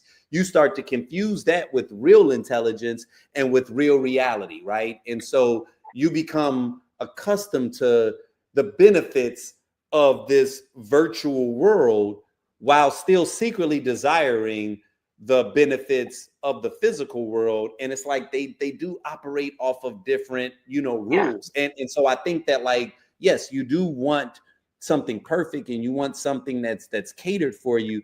But that's why I'd be like, man, but you don't want to have sex though, bro. Like you don't want to, like, there's way too many dudes arguing with chicks online. And I'm just like, man, I don't have time to be doing my that. husband, yes, my husband said something to me a few years ago that I thought was so profound, but it's literally facts. It's the truth. So he said, this going back to the 90s. So you know how back in school, especially going through CPS, right? Public schools in Chicago, they would separate the slow kids. Like there was like a slow class, not slow. I'm sorry, like whatever the proper term is. Okay, don't fucking get on Instagram, find me and try to. I will block all of you. Okay. Anyway, there I know what was, you're talking about. you know, okay, a SPED Yeah. class, special education, and it's worse now. They call them SPED. I wish we would have had that little abbreviation back in the 90s. They were special education kids, okay?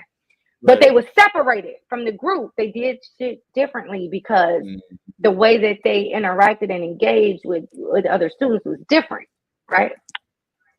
Social media, there are no guardrails.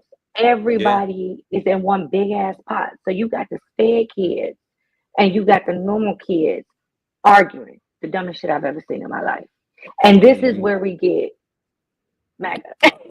But like, you know, like that's where, and then when it comes down to relationships, you got all these, you know, what appears to be, you know, mentally and emotionally available people. But really, these are a bunch of people that need therapy because they don't know how to communicate. They don't know how to express themselves. They don't know how to show love. All they know how to do is either, you know, talk shit, degrade you, make you feel like, you know, the worst person in the room so that they don't feel like the worst. But it's all a defense mechanism to save themselves. It's not thinking like, okay, not only am I looking to make sure I care for myself, but I want to make sure in my response that I am caring for the individual that I say that I care about. Like, I don't want to say anything to make you feel like I mean anything outside of how I actually feel. I may be upset with you, but I don't hate you.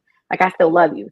And a lot of people, they skew those lines. They feel like just because I'm irritated, I can call you out your name. I can say whatever. I could bring up, you know, something that I know about you that's very sensitive, that tugs at your heart. That's why you never got a chance to say bye to your daddy.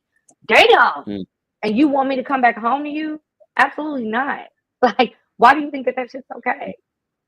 And Right. if that's the energy you're gonna give me, then this ain't gonna work. And they be mind blown, like they ain't do shit. Like it's the craziest thing because they feel like that's normal. But in those Right. situations, instead of standing back and taking the accountability, like, okay, well, why do I think that that's okay? You know what I'm saying? Right. Why do I think that that's okay? If she or he has a problem with that response, why do I think that that's okay to respond to them? And these are questions that people don't ask themselves. They don't do So the work.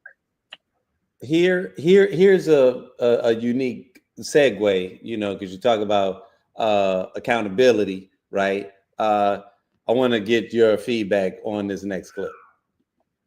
Personally feel as if there's anything such as bad sex. If it is bad, that means somebody that's laying in that bed don't know what it is that they're doing. They don't know how to speak to the partner that they're sleeping with. So if it's bad, that means you either don't know how to work with what you have there, regardless of if they know how to work with what they have.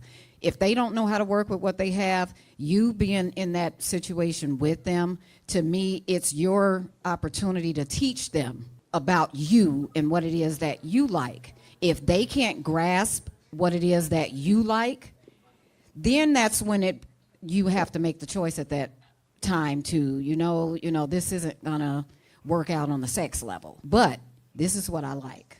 What is it that you like? What is it that you're capable of doing? If you can't reach, usually if the man can't reach, then it's up to us. We don't know that until we get to that point. Okay, let me see what I can do to work with, especially if you like that person, especially if you love that person. Love takes on a different meaning when you love that person. If you just met somebody and you guys are just like, oh, you may go ahead and right then and there, but you can't sit back and say, oh, it's bad.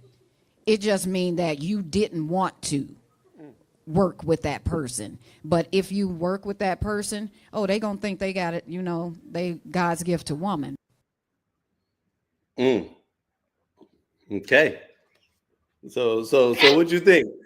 Is there such a thing as bad sex? You know what I'm saying? I think we've crossed that. I think all the kids are in bed right now. Is there such a thing as bad sex? I'm curious. Because you said that with confidence. I said, yes, oh. I agree that there is a such thing as bad sex. Okay. But there's a couple things that go into that. First off, I don't care what you say. I don't care how creative you get. But if you can't reach, then you can't do it. Like I don't even know how it's gonna work. How it's supposed to work. There is a such thing as bad sex. So again, there's a couple things that go into it. Lack of chemistry and yes, lack of awareness of your partner. So let's say for instance, he got all the parts, he looked good, he all baby oiled out, not Diddy baby oil, but just baby oiled out, he's glistening or whatnot. But then he get in there and he just do some weird shit like, I like to call it the Energizer Bunny, that. Right. And that don't resonate with a lot of people. So I'm with her on that. At that point, you gotta grab him by his shoulders and say, hey, slow the fuck down. Okay? Calm down. All right. So you do have to communicate what you like and what you need. Okay. You can't, again, nobody is a mind reader. Nobody's mama is out here riding around on a broom with a big ass pot cooking up little kids and shit. Like nobody is out here with that ability to read minds. Okay. So you do have to communicate. But even if you communicate and he's doing all the things right, if there's a lack of chemistry, the sex still will be bad. So it's a two-piecer. You gotta be into each other, and you also gotta communicate. You gotta communicate so that you both can receive what needs to be received when you engage in relations. Like, don't waste the moment. Like, why why do that? So I agree with that part, but yeah. It was just one of them comments, man. It felt pretty bold to say there's no such thing as bad sex. I'm like, all I'm saying is, but you are an enviable person, because that means that you've had nothing but great sex your entire life, right? And so either you are the type of person that can just get yourself there and get there pretty Or easily, she just or started what? having Because sex. I'm like, listen, I don't care how much you like a person, like, to your point, like, nah, there's sometimes where it's just not, to your point, it's just not clicking. You know what I mean? No, And right. it may not even always be about equipment. I do think that equipment You plays gotta an have the important equipment. role, I mean, that's right? part Right. one. But Like that's I step also one. know that to some people that are even on the far side of having like too much equipment, that you feel what I'm saying? Like Yeah. it's not just about the tools if you don't really know what it is that you're doing. So it's like You there's gotta have all a right levels of the bad right sex tools. that could occur. You know what I'm saying? And Oh so yeah. for her to say that means that in her world, that she's probably batting about 1,000. You know what I'm saying? Every time, Yeah. basically, what she letting us know is, I finish, okay, every time, okay? I get a receipt every time. Because she Right. said that with comment. I don't believe that there's nothing. Oh, there's all kinds of stuff you can do. I'm like, oh, I okay. mean, but Go you could you finish, but that don't mean you enjoyed it. You could right, finish, but that don't right. necessarily mean you enjoyed it, you know? But Like, it sounds like she enjoyed it. For look, her to say that there there's ain't so nothing many things that can make sex bad. Odors, right. passing gas, why you, Oh, hey, stop I it. don't care. That shit, Stop it. I'm Just gonna stop it. laugh. Okay. Mm-mm. No. It's just fucked up the Okay. moment.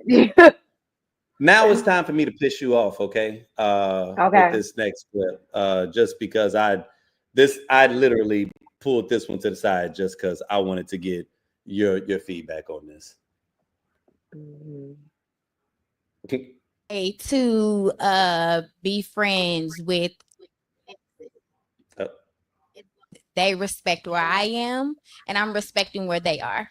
I am currently friends with a couple of my exes because I respect their wives. We go out together, we've hung out together, we've traveled together, things like that. So I feel like everybody's in, friends are friends for a reason, right? Like some of those people have taught me things. I have taught them things. Like they're in my life for a reason. I'm in their lives for a reason.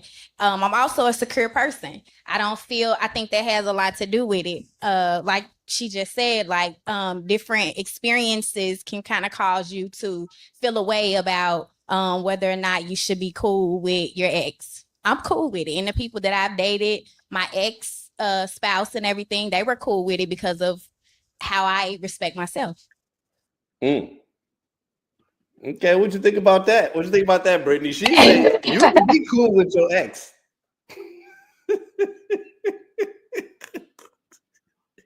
How you feel about that, Brittany? What's going on? I'ma just listen. Listen. Uh, if we kicking it, we going outside. I prefer to be the only bitch in here that know what your penis look like. Okay, Oh I'm my not. goodness. I'm not. We not doing that. If y'all ain't had no kids together, I mean, okay, there are some situations where maybe that's necessary. And that's great that she's a secure woman. I understand that, as you should be, but I don't think it's really about you being secure. Who cares? It's about whether or not whoever your exes are dealing with in that moment, if they're okay with whatever the interaction is that you two may have. Because while the two of you are saying like, oh, this is strictly platonic, we are just friends, we've been down that road already, it doesn't mean anything, but you're overly touchy because you're used to that. Like you guys had an intimate relationship and it could be very innocent, but I'm sorry, I'm not on it. And if you got to still do all that with her, then you need to get back with her. Like, there's no reason to continue to keep around shit that you moved on from unless they financially benefit you. It's something that you would be, put in a bad spot, or like you're taking from yourself because you're not dealing with this person in some form or fashion. So like it doesn't make any sense to me. If the shit didn't work, then what are you keeping her around for? I'm not saying you don't need to not talk to her. You run into her in the street. What's up, girl? How you doing? I hope everything is going well. Get a bitch a hug and move on. But vacationing and coming over to the barbecue and showing up at church, bitch, find another church. Okay?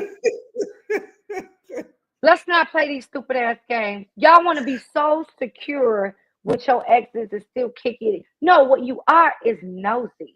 And what you want to do is continue to still have a one up and know what the fuck he doing. And as long as you still reigning supreme in that situation, you're secure with yourself. But if he levels up on your ass with a real bad bitch, now let's see how often your ass comes around. You see what I'm saying? Like, people want to play these stupid ass games. I just don't understand what the point is there. I'm not saying again, like, I'm not saying don't talk to the person. Y'all communicate on Instagram, social media. You run into them at the mall, say hello, you keep it moving. Maybe, you know, you knew they mama real well, and you know, she just got out the hospital, she was on dialysis, now she cancer free, so they just threw a cancer free party. You want to stop through and get a mama a hug, understood. But the constant kicking it for what? Yeah, to prove you could do it. You know, I recall us tapping into this conversation with the podcast, and you know, I recall my stance back then, which was that I've always been someone that felt like it was possible, right? Because many of my past relationships never ended in a way that I felt like it was any kind of vitriol, any kind of like which makes them worse. You said what you said, it makes them worse. Stop it. Makes it worse. Why? Because they will spin the block. Okay, so I'll say this much. Because I don't know if I feel a whole lot different than I did then, but to the point of what you're saying now, I can acknowledge that it can be difficult, right? And awfully trying, and largely because it's almost like, I think it really comes down to why you and that person are no longer together, right?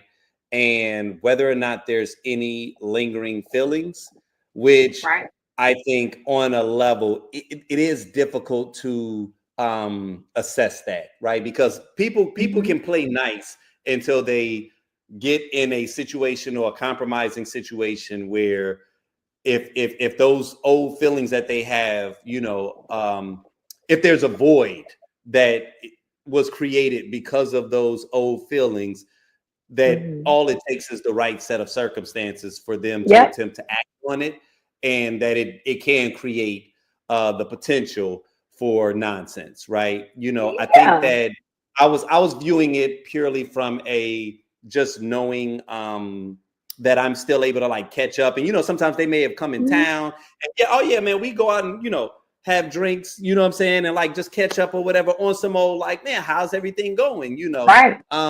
And so because that always felt fluent, it felt like, yeah, that's innocent. You know what I mean? And it was, right? But I can acknowledge that that is different from them coming in town, us catching up, having drinks, to like, you the homie, you know what I'm saying? And like once or twice a month, you know, we out in them streets together or whatever. That now introduces something that's very different, you know, that definitely creates the potential just for some chaos. You know what I'm saying? I can acknowledge some growth in that regard of saying, like, you know, I think that I always just push back because people are always so adamant where it's just like, you know, well what the fuck are you still, you know, like, because it's almost like you're supposed to be beefing with them. And I think that that's what I used to push back from. You don't is have that to be I beefing. hold no angst, and I actually want to not only see them all successful, but like in a fulfilling relationship, right? Because, you know, I understand that we may not have worked out, but like, I genuinely still care about them. So I do care about their happiness, you know what I'm saying? And because they've never pushed up on me like that and made it, you know, because it never got weird with me. And I've always kind of felt like at the end of the day, women kind of really ruled that space anyway, in a sense, you know what I'm saying? So if you're dealing with somebody that's got scruples and they like, nah, you know, we're not going to cross that thing, that it was like, all right, well, we cool, you know. But then what happens Yeah. if they want to, and then they start like pushing up on you aggressive? Right. Yeah, all right, now it will make shit a little bit more complicating, you know what I'm saying? Yeah. And Because then there's a now, level. man, you got to actively be stiff arming and shit, and Yeah. I ain't used to having to stiff arm chicks like that. You know what I mean? Like I'm used to having to hunt. I'm not used to having to like hit you with the Yeah. Heisman and shit. You know what I'm saying? So No, for me, just being a woman who I'm also very secure in who I am and my relationship. I'm just not no fool. You know what I'm saying? You're not gonna piss on me and tell me it's raining, bitch. It's not gonna happen. You've got a level of familiarity with him that things can get crossed. You know, there's inside jokes, there's all sorts of things that can lead back to just these small little innuendos of what you previously had before. It's just random conversation. What I'm saying is you're just not gonna do that shit in front of me. To me, it's disrespectful. It's like that's a part of you that has ended, so let it in. Let it in. This is new. I'm not saying you gotta hate her. I'm not saying you don't speak to her. And if you catch up with her with getting drinks and stuff with other friends and stuff like that, that's fine. What I'm saying is that constant, oh, I can just come over. I'm traveling with you and your wife. I know the kids, they ain't my kids, but they, no, we're not doing all that, girl. Go find some friends. He ain't it. He ain't it. Okay. Now, question that I have for you is, which would you prefer, right? And I'm not even talking about, well, you can give me today, but I'm also kind of curious about like, if you were, this is hypothetical, if we was in them streets by 2025 standards, which would you think is more valuable? Someone writing you a heartfelt love letter or making a public Instagram post? I need both. If you had to pick one above the other, you cheating. If you had to pick one above the other, which one do you think holds more weight? The personal note. Okay. The personal note. I am very like when I'm like into somebody, okay. I am really like sensual and really into the person.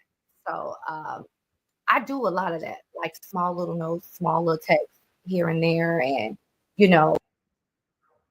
intentional about watering that grass. So getting that in for me is a lot because that's part of my love language. Like communicate like how I'm feeling, what I'm feeling at random times throughout the day. Like we probably haven't talked in a couple of hours, but I'll send like a random text, like some squirt emoji or something to let them know, like you know what I mean. Like we're you're on my mind. You're on my mind. So like having that level of intimacy is important for me. So that would be more that will hold more weight for me because that takes more intention than putting up a post, which would probably just be a random shot picture that you took of me and put something, at the bottom of the photo. Whereas you waking up, rolling over, shooting me a text, something sweet, you softening up, that hard exterior to send me something sweet that holds a lot of weight. Okay. Well, ironically enough, this was a question that was posed at one of the past Tequila Tales, and we got some differing responses. Let me see if I can find the one of what the gentleman said, because I was actually kind of surprised at his stance as it relates to, which one he preferred. Yeah, I need you to put that on Instagram. Yeah. I need you to ruin everything. Everything you got going on, any side things, situations you got going on. Go ahead and drop that on Instagram. So you're gonna ruin all that. So you're gonna know I'm here. So Yeah, that's how I'm coming. No, I take the words. I mean, I'm not an affirmation person in general anyway. So, yeah, I don't really care Are about words you? that much. I like actions. So, the Instagram, yeah, I want the world to know. I need everybody to know. Yeah, for sure. Everybody got to know. But yeah, I'm not an affirmation person, so words don't really mean a lot. But the Instagram is for the other people, the words that mean a lot to them. So that's kind of how I am. Okay. Okay. Over here. Now I wait a minute. respect Wait a it. minute. Not to be outdone by In this. love letter. One, because you could delete the post if you mad. You got control of the post. Second, a handwritten love letter, you can go back over and over and over and read it. And just, whenever you're missing them, you can go back and open it, have it in your little binder or box. So, yeah.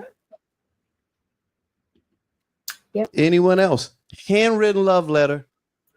That kind of surprised me, right? Like I would have actually thought it would have been the other way around. I would have thought that the woman would have wanted the public affirmation, right? Because I know you out here with these bitches, and I want to let them know. I would have thought that would have been that, and that it would have been the woman No, that would have wanted. I mean, the man that would have been like, nah, just hit me with the love letter, man. Just our love is for us, okay? This ain't about the world. You know what I'm saying? I'm protecting you from the world, okay? I'm protecting my child from the world is what I'm doing, okay? So that's what I was expecting, right? But again, maybe this is some post-COVID activity, right? Where the deck has been shuffled, and now the man is the one that's like, nah, I need you to be public with this. You know what I'm saying? And the woman is like, I just want to feel in love and this, that, and the third. And I know that that's just an isolated scenario. I don't think it's a post-COVID thing. I don't think it's a post-COVID thing. I think this is just a man thing. Like, it is my opinion. And don't kill me. But it's just an opinion. I ain't out here running no study. Okay. I ain't betting no money on it. It's just an opinion that between men and women, men are the most insecure. Men have the most hesitation when taking like risk in relationships, the things that typically push men away, maybe I've heard crazy stuff like, oh, you too fine. I don't need you, jumping all over my heart and out here in these streets. What are you talking about? Like, you just putting some shit in your mind because you're trying to protect yourself when in actuality, you don't have to protect yourself that way. Right. With me. Right. So it's for men. It's funny he said that because he said that it's the Instagram post for me.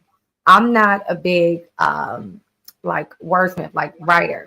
So, okay, are you saying, you're saying two things. You're saying that you want her to post you, but are you willing to post her? You didn't say this was like a reciprocal thing, like, oh no, we dealing together, then we gonna post and kill everything that we got going on. It was you. That's what he said. I need her to post it and kill everybody, let the world know. Okay, then what about your world? Well, here's what's interesting though, because so he said he's not a words of affirmation person, right? Which is a love language. And I think that what he's saying is accurate in the sense of that is really what words of affirmation is a person kind of giving you that personal message. But on another level, he was still in seek of affirmation, right? Because it's almost like me posting you is affirming you, but just in a different way. So he's saying, I don't care about how it make me feel. I want to know what you willing to display to the world. Now, to go a step further, and this is what I'm curious about, right? Because I'm like, that was a loaded statement in a sense of, is what he's sharing just something that's indicative of him? Or is this more indicative of like a culture shift right now because of the fact that we're in a day and age where hot girl summer is a little bit more of a real thing, right? Where like a lot of women aren't quick to want to get bagged like that. Like, women are stiff arming men. Like, if a woman want to play the field, they're gonna play the field. But then also, if a woman is like, yo, I'm comfortable with being alone, they're comfortable with being alone. So like, I honestly think that it's causing a lot of men to have a bit of a crisis of conscience, right? In a sense of I don't even know what the value is that I add in your world anymore, because y'all are moving very different than how you've moved in the past, right? And so that is kind of interesting. And again, like, I think it's easy to just look at it from a one-dimensional perspective and make it about just his level of security or insecurity. But it's also me wondering, is this like a situation where it's an adaptation to just the way that the game is being played now, to where it's like I said, a lot of this is hearsay for me because I'm not in these streets. So I can make the assumption of how it would be for me, because I know the way that I was coming into relationships up until marriage. You know what I'm saying? Like, there, you know, I had a process. I had I didn't even call it a technique, because it was just who I was. Like, the people that I was naturally going there with were people that I was like vibing with and kind of forming relationships with. But I can't 100% call out whether or not that would even be futile, you know what I'm saying, or possible in this day and age. Like, because I don't know how people really are interacting, my desire to like vibe with you might be met with the stiff arm also. Like, this guy out here trying to be a friend and shit. I'm trying to do, you know what I'm saying? Because like sometimes you say the Starbucks date and here's the deal. I don't even mind going to the restaurant, because first off, I used to like drinks anyway. Forget all the restaurant. People be cracking me up with the 50-50.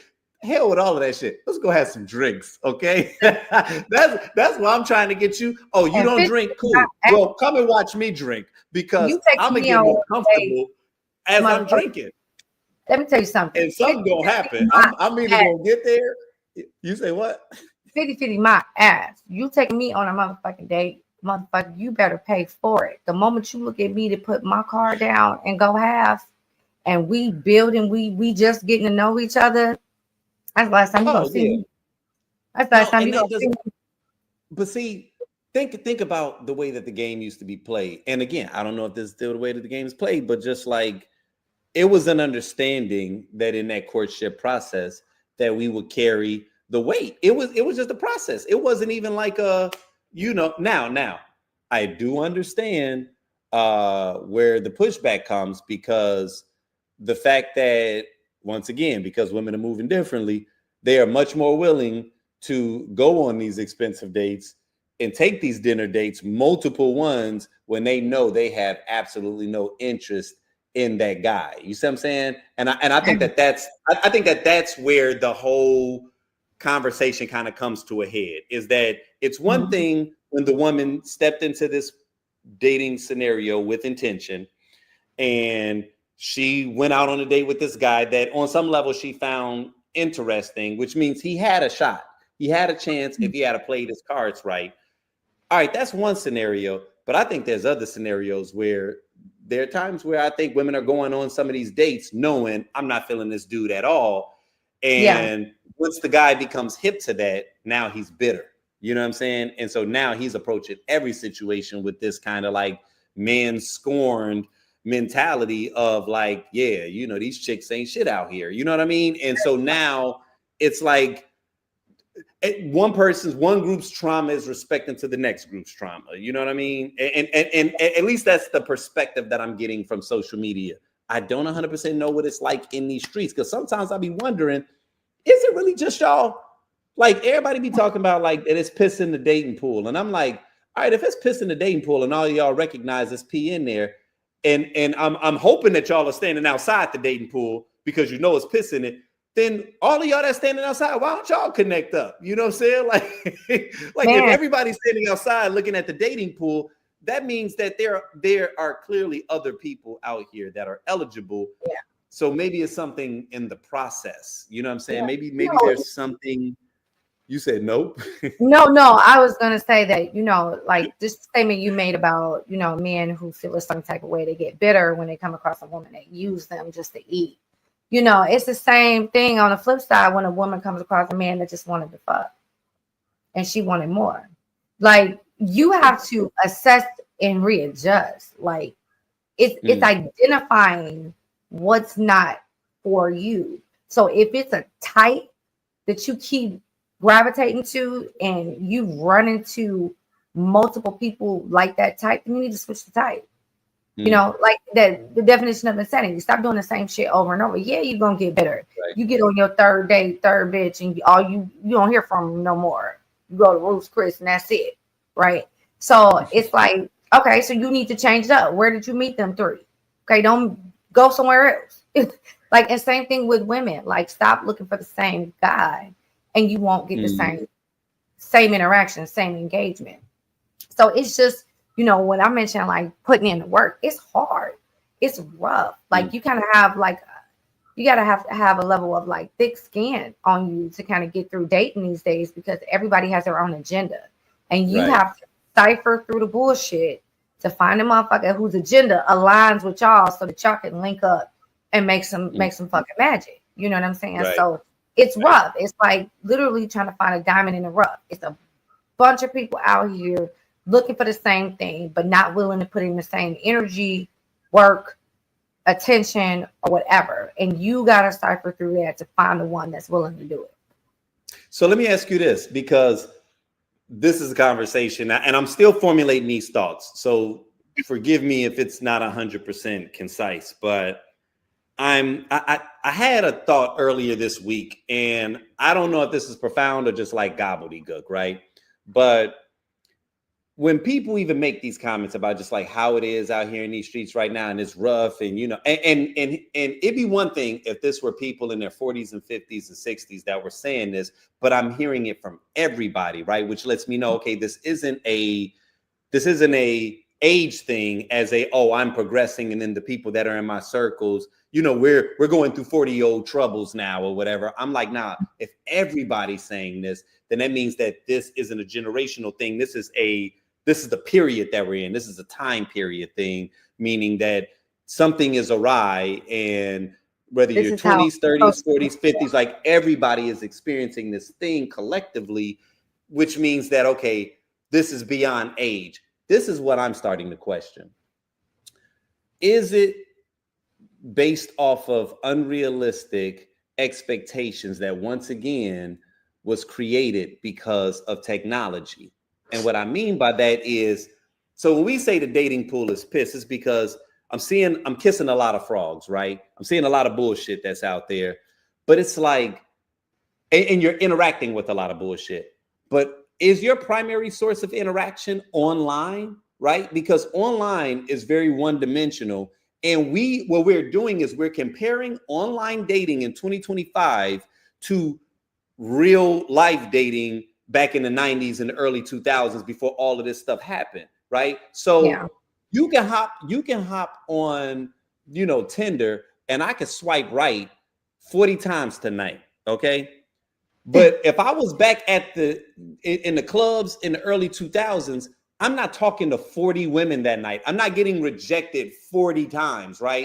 I'm not talking to 50 dudes to realize, man, all these niggas up in here it ain't shit. You know, like if you talk to every dude at the club, you'd probably be scared of society, right? No, the game was different. You were sitting at the bar, you know, dudes be walking by, it was transient. One dude caught your eye. You tried to, you know, see if you can get him to be interested in you. Maybe you looked up that night, maybe you didn't. We took a lot of L's growing up, right? We took L's from all the women that we thought were attractive that we just didn't have the confidence to approach. We took L's from the few that we did approach. Like, we've been taking L's, right? Like, that was the game. But technology is giving us the illusion of availability, right? So because I'm swiping right on so many people, I'm expecting my closing ratio to be something that wasn't even happening back in the 2000s and the 90s and the 80s. You know what I'm saying? So I'm like, what if modern day dating online is more akin to a blind date back in the 90s? What was the success ratio of a blind date in the 90s? I'm pretty certain that it wasn't a bunch of people that got married or found their soulmate off of a blind date. You see what I'm saying? That is essentially what Tinder is. Yeah, I get to see your face and I get to swipe right, but nigga, I don't know you. When we finally link up, this is blind. This is blind. I don't know what your chemistry is. I don't know what your pheromones smell like. I don't know nothing about you, but I'm basing my success ratio off of what felt like realness based off of this virtual world, and I'm comparing apples to oranges. And so that takes us back to the, I miss that 90s kind of love. It's like, yeah, the 90s kind of love is still available today, but to the point of what you said early on, like, you got to put yourself in a position. You got to get out and start meeting people in real life again. You can't expect to get real 90s love from a virtual world, because they're built off of two different platforms. And ironically enough, like I said, the closing ratio is still the same. I mean, niggas was taking L's for months sometimes before you finally bag somebody. So these dudes are angry because they're not bagging chicks from a couple of days or a few weeks on Tinder. And it's like, bro, people wasn't coming up like that in the 90s all the time unless you was really heavy in them streets or you was one of them guys, man. It was always a numbers game. And hell, it was hard enough to even find the people, let alone the amount of no's you had to hear before you finally, you know what I'm saying? If how you met somebody was out in the clubs. But if you met somebody at work, if you met him at church, if you met him in some kind of group where you had an opportunity to kind of get to know them, to whereas when you finally approached them, it was a warm lead, all right, that's different. Look at that closing ratio. But Tinder ain't no different from calling random chicks from the yellow pages or the white pages. It feels different because I can read your profile, but basically, that's the white pages. You ain't supposed to clean it. Dating apps do is it's a level of convenience by putting all the people in one place that are looking for another person. Now, what your intentions are and what your reasons are may be different. But all it did was take everybody that's looking for another person and put their ass in the same spot. So we did half the work for you. Now you have to add the human element. Welcome to the Hunger Games. Right. Like, you cannot take away the human element from relationships, which is communication and talking. You can't take that away. That's the only thing dating apps do. They try to work their little algorithm to match personalities so that the closing rate is a little higher. Right. But they just put those people that are looking for somebody in the same room, like in the same space. And you have to think too, if you swipe right on this motherfucker, how many other bitches swipe right? Because of the convenience that they all in the same spot. Right. And so, did you really find him attractive, or did he just look like he had some money? You know what I mean? So now you got to stand out. And are you willing to put in that type of work?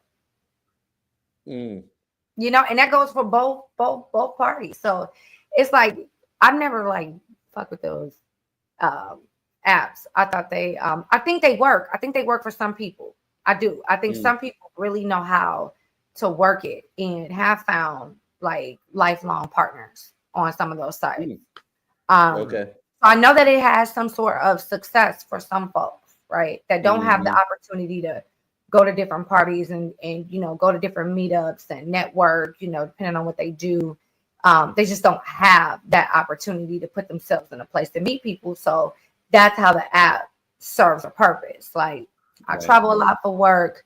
I can't get up with my girls all the time, but I need some companionship. So I have to be intentional about this, because if I'm not, then I won't ever meet nobody. So I have to find different ways of how I get myself out there. And again, using those apps, I may go through 10, 15 people before I find somebody that's worth even, continuing on to a second date, just because you get so many options. And like you said, back in the 90s or back in the 2000s for us, when we first started going out, you're not going to a club and talking to everybody in the room. You're just not. And then for women, it's a little easier when you're out, because men find you. They will see you, and if they're interested, which will be 100% physical, if they're interested, they will come to you. You know what I'm saying? So it's at that point, you have to, engage and communicate and figure out what's up. A lot of people look at those apps, think those apps are supposed to do it all. and they don't. But it's just I think that it's I can understand how the things have gotten a little bit more difficult because of the fact that there are times where the physical stuff was hitting hard and the chemistry and all that stuff was working, and that was the win-win situation. But then I think there are a lot of other situations where, or just circumstances where people were fortunate enough to have been to have shared space with someone, and attraction can grow. You know what I'm saying? Like, and it's not even necessarily that you found the person unattractive. They just wasn't your ideal target. Like, yeah, they was easy on the eyes, but you got an opportunity to see their personality. And then that's when the other special fireworks got a chance to play out. And I think that there is a space for that to happen in social media. What's unfortunate about what I feel has occurred in the past couple of years is just that, like I said, like, engagement is driven by conflict.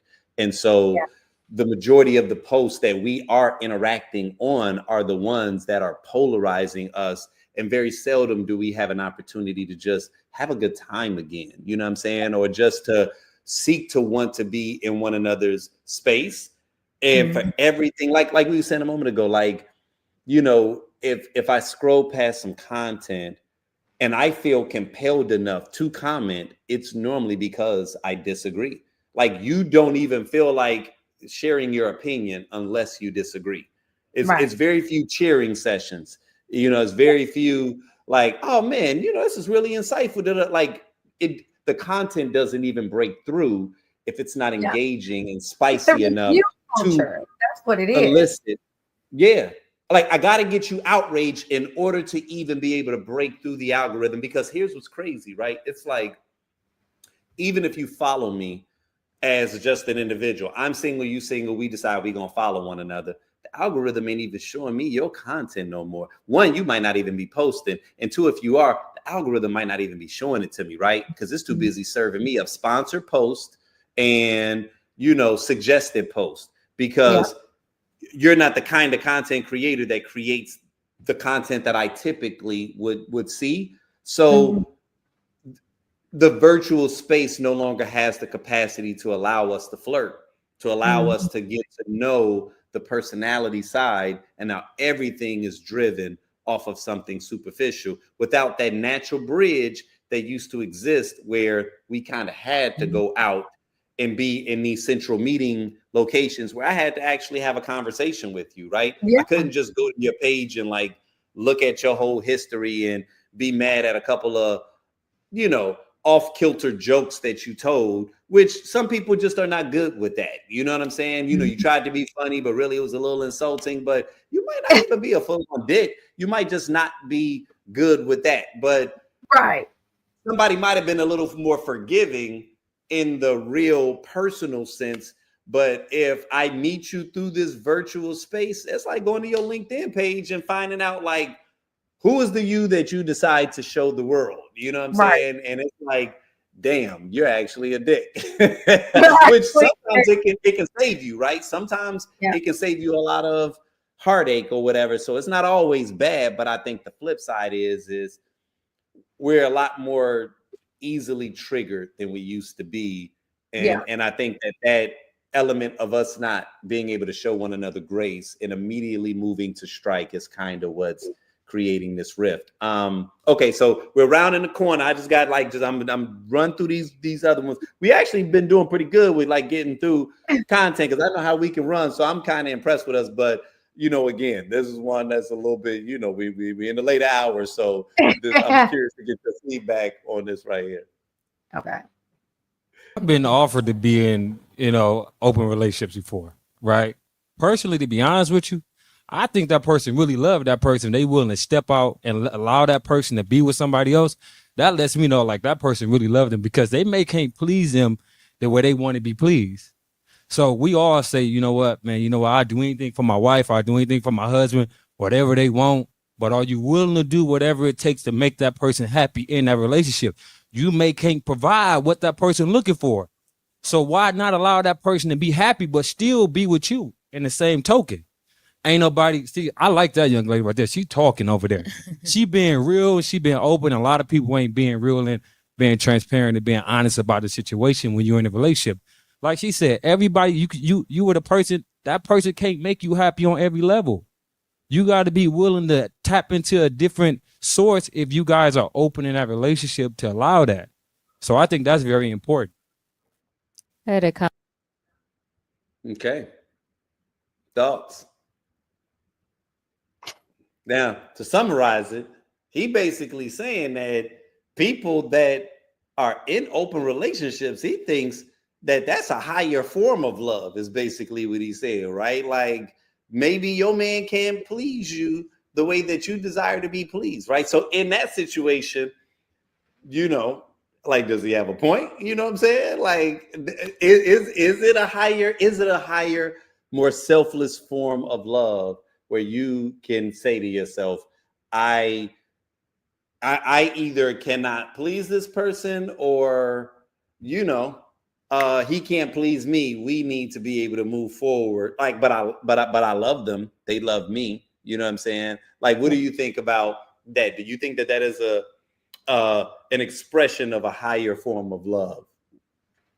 Like, this was on the minds and in thoughts of every fuckboy across the globe. Okay. There is no fucking way. I've said before, with Tequila Tales, people, those that try to like play down sex and intimacy as if it's not the only, it's not a deal breaker in relationships, but it really is. If your mate is unable to please you intimately, sexually, the relationship won't work, because leasing you out and then allowing you to come lay your used ass back next to me every night, it's not gonna work for me. And that's for me. And see, a man like that I wouldn't fuck with, because again, we are not aligned. Okay. And these are things that people have to recognize. Like, a person could be attractive, seem like they have it all, but say some fuck ass shit like that. What you're looking for is a friend. You're not looking for a mate. I want a sense of not necessarily ownership of you, but I want something that I can feel, I can honestly say is mine. Like, that's my husband. I ride for my husband, not the nigga I'm leasing out to all these bitches just because he like his dick sucked a certain type of way. What are we talking about? You know what I mean? Like, no. And then on the flip side of that, right? What is your definition of love? Because that is different for everybody.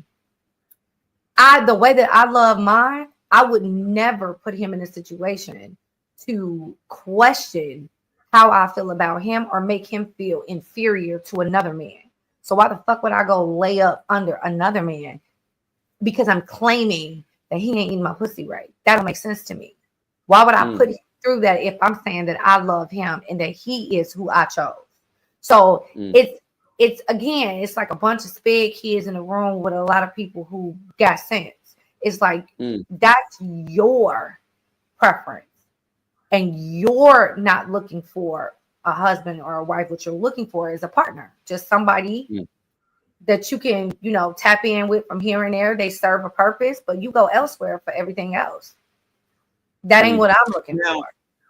So, but do you think that that's fair to, because inside of the definition of what he was saying that, like, to the person that, okay, it's one thing if a person suggested and then you have a partner that's like kind of like not down for it or whatever, and they just like, man, I'm just doing it to keep this person happy or whatever, or I'm allowing him or her to do it to keep them happy. But like, what if it really was a situation where it was like the partner that felt they could not sexually please the other partner actually desired them to still be pleased? Like, because we're talking about, there was another clip, I don't have it queued up, but there was a woman, and I watched this clip earlier today and I started to key it up. I almost wish I had saved it, because this woman shared something that was surprisingly very not like transparent and private. Like, to the entire, and you know how Tequila Tales is, but people will get in these rooms and feel a level of comfort, which honestly makes me feel good in terms of just what they feel overall about what's happening in this space, and that they feel comfortable with being able to share their truth. But she shared about how like her husband has a physical limitation right now that is going to prevent him from even being able to do it. And then she even went on to say, but even as I go further into it, I don't even know if our libidos ever really aligned. And this was probably a conversation that we really should have had prior to us, getting married. But like in being here, like all my girls are like, girl, how you think you're going to be able to fuck with this dude knowing that you need to have it multiple times a day, right? So on a level, they were clearly misaligned in that regard. But I think that where I was keying into was just the fact that, as we get older, everybody's equipment don't work the same. You know what I'm saying? Right. Like, and sometimes you can get the little blue pills, but then other times that might not be enough for a person. So if it's not, and they just physically cannot do it, and the guy is like, but you know what? I can't do it, but it don't really bother me from an ego perspective. Like, I kind of want you to get your rocks off, but we just have, but like not just random, like you out here like a streetwalker, you know what I'm saying? Like there's a system to it, right? Like, that you have a partner. It's an entanglement of some sort, right? Like to use an old school terminology, right? Like, so I'm saying, what happens when it's the person who would be the one that is with the partners that's having the extramarital or extra relationship affair, that's permitting it because of their understanding that they may not be in a space to please you themselves. You know what I'm saying? Like you don't see that on any level as a potential solution. You don't think that's possible?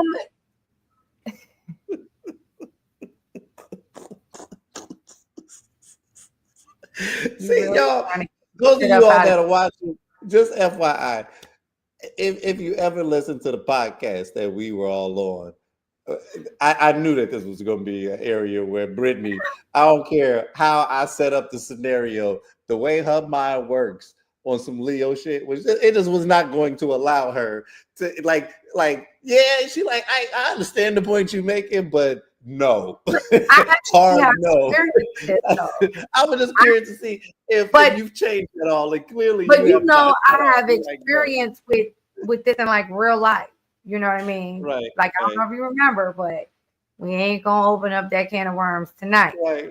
But if you're in a relationship, you're married, and something, you get into a bad car accident, or he gets sick or she gets sick, because that's a very real situation where either like for women, depending on medical issues, the libido could drop and they just don't have an interest in sex anymore. Right. For men, it could be a crazy freak accident, something happens, and now he can't use it no more.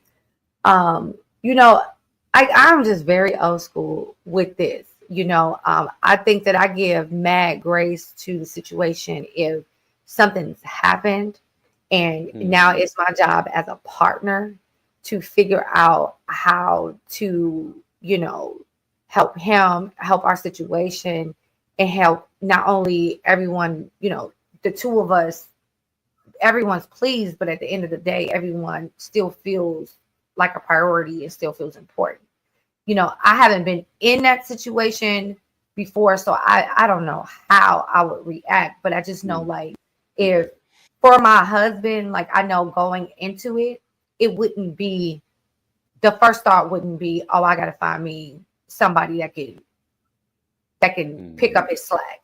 It's going to be, okay, I know there's ways we can work around this. And as long as you're willing to put in the work, then I'm willing to make, adjustments to make sure that we're still on the same page, because I'd hate for the relationship to deteriorate due to a tragedy, due to something that maybe we couldn't prevent, but there's no way I'm building or starting a relationship with someone that can't please me. Okay. Now we already in it, like I said, and something happens, he gets sick, I get sick, I would expect him to be by my side and to be understanding and compassionate and not attempt to have a conversation with me about what other bitch he's gonna fuck with, because I'm not able to do that for him. Like, are you kidding me? Right? Like, it's supposed to be sickness and health, bitch, and we're in the sickness part. So, like, how you just start bringing in somebody else? And again, like, I'm not knocking it for people who that works for them. Again, communication. Like, when you are starting your relationship, these are things that you need to put on the table. Like, you got herpes, you like open relationships. These are big things that need to be communicated immediately. That's a very specific list. I'm just You got saying. herpes or do you like open relationships? It's got to be one or the other. Okay. You know right away. Everybody falls in one of these two compartments. Okay. I'm just saying. I'm just saying. That's some shit you don't sit on. You know what I'm saying? You gotta tell me. You said these aren't. You're basically saying these aren't the things that need to be a surprise. You know what I mean? Like, this stuff that needs to be put out on the table. I need to know that you like to no swing. Guesswork. You looking for an open relationship. You like boys, whatever. Now, I'll say this much. Overall, I feel where you're coming, but if we keeping it a buck,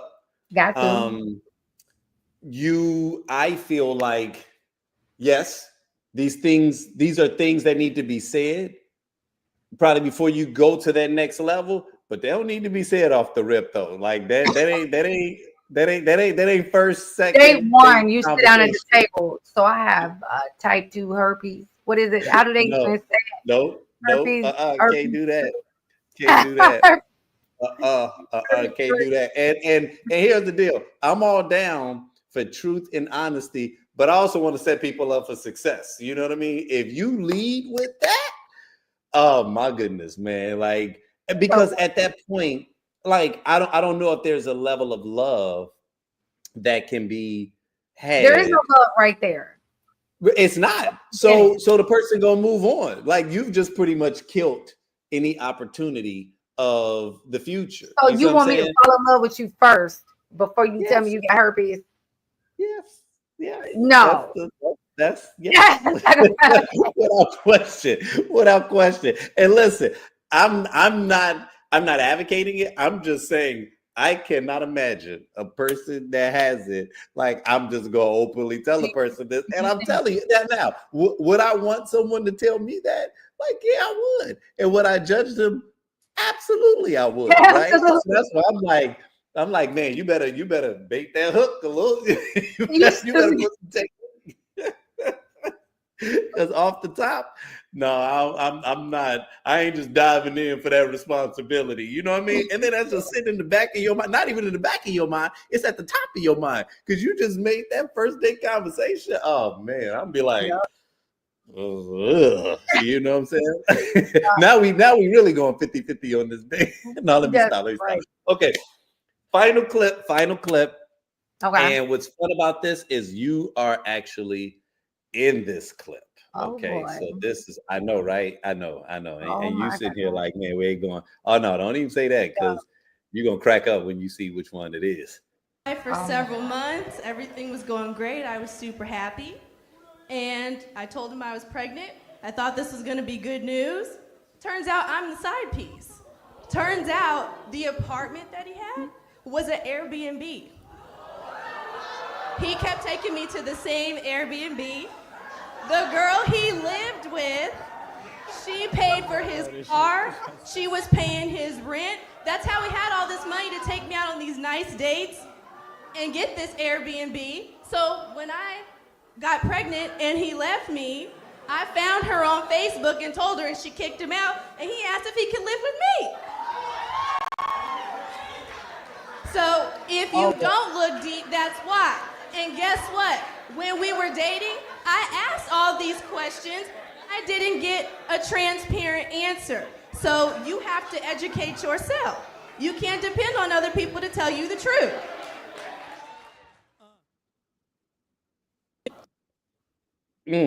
God. Blast from the past, right? Oh my gosh.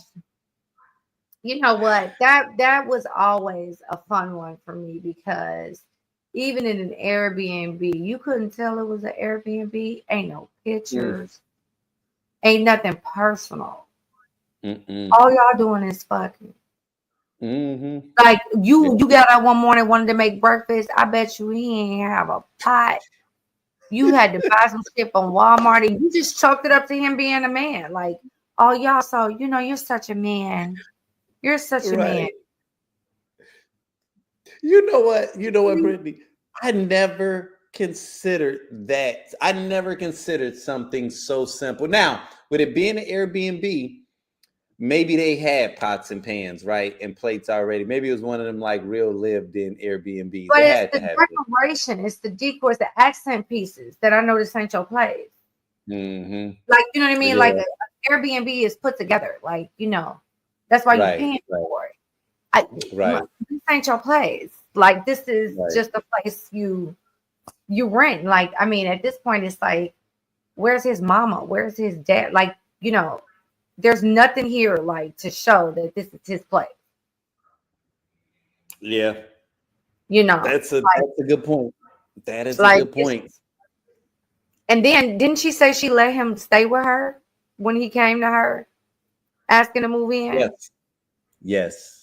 Yes. Yeah, I mean, it's crazy, just Oh all the way wait, around. no. He said he asked if he can live with her. She never told whether or not she permitted it or not. Yeah, but she kept the baby, right? Mm. Yeah, oh yeah. Mm-hmm. Yeah. Yeah. Yeah. Once you find out that he was taking your silly ass to the damn Airbnb, first off, once he left because you was pregnant. There was a lot. There was a lot that was happening in this story. I think that what was fascinating, because it was from the event that we did. I want to say it might have been like 2019, right? Like 29 or 2018, 2019. I think it might have been 2019. And we're obviously still on social media. We've got content flowing, but it wasn't quite as aggressive as things are now, right? Yeah. Like us with School of Tales, we were kind of first like on the block in the early stages where it was almost like, okay, we knew that this space was entertaining. I was fascinated by people's like willingness to kind of just like share real life stories that I found engaging, some poignant, some bizarre. And even in hearing that situation, she delivered it with such gusto and, personality that it was just like, okay, this is content. It was content before we were calling content. I just knew that this is key. But what was fascinating was watching the comments early on roll in because it was a lot of people thanking her for sharing that, because I think it was one of the first times that people were kind of getting the heads up of how deep the game really was. You know what I'm saying? I think we take for granted that everybody wasn't getting access to information. You know what I'm saying? And that's one of the things that I think about. Like now, I was talking with Krishan maybe about a week or two ago, and I was saying something about like one of these conversations where you kind of feel like whatever it is that we're experiencing is a byproduct of something that's new, that's brought about because of this modern world. And she was like, nah, like some of this stuff has been going on for a long time. She's like, it's always been lame dudes. It's always been corny dudes. As women, we've always, gathered and share war stories. And yeah, girl, I don't think I'm gonna be dating him no more. She's like, you guys are just not getting access to it. You know what I'm saying? And when she said that, I think that that's what kind of set me on this path now where I'm starting to challenge the feelings that we have, not the feelings, because the feelings are real in the sense of if you feel that way, regardless of whether or not it's true or false, it's gonna be real to you. But I'm challenging the notions that we are holding up as like fact, because I'm like, but maybe not though, right? Like maybe not. Maybe that old world, that old energy it still exists. Maybe a lot of the things that we were or that we are concerned about today, if we are very honest, you know, and I'm talking about the first conversation we had, you know, as it relates to just this political space that we're in, you know what I'm saying? If we're very honest, why are we shocked, right? Like when we look at the very colored history that we've had, especially as Black people in America, we ain't never had no, you know, easy walk. It ain't never been no crystal stair for our people, right? Like, and that's what you were saying a moment ago, which I really agreed with and appreciated what you said when you was like, he ain't gonna get us like that, right? And you are right. Like, if we are being very honest, as absurd as he is, as ludicrous as he is, he ain't no different or no worse than what our people have dealt with actively in the past. You know what I'm saying? We talking about some people that, He's you know just what I gonna mean? stay. Like, right.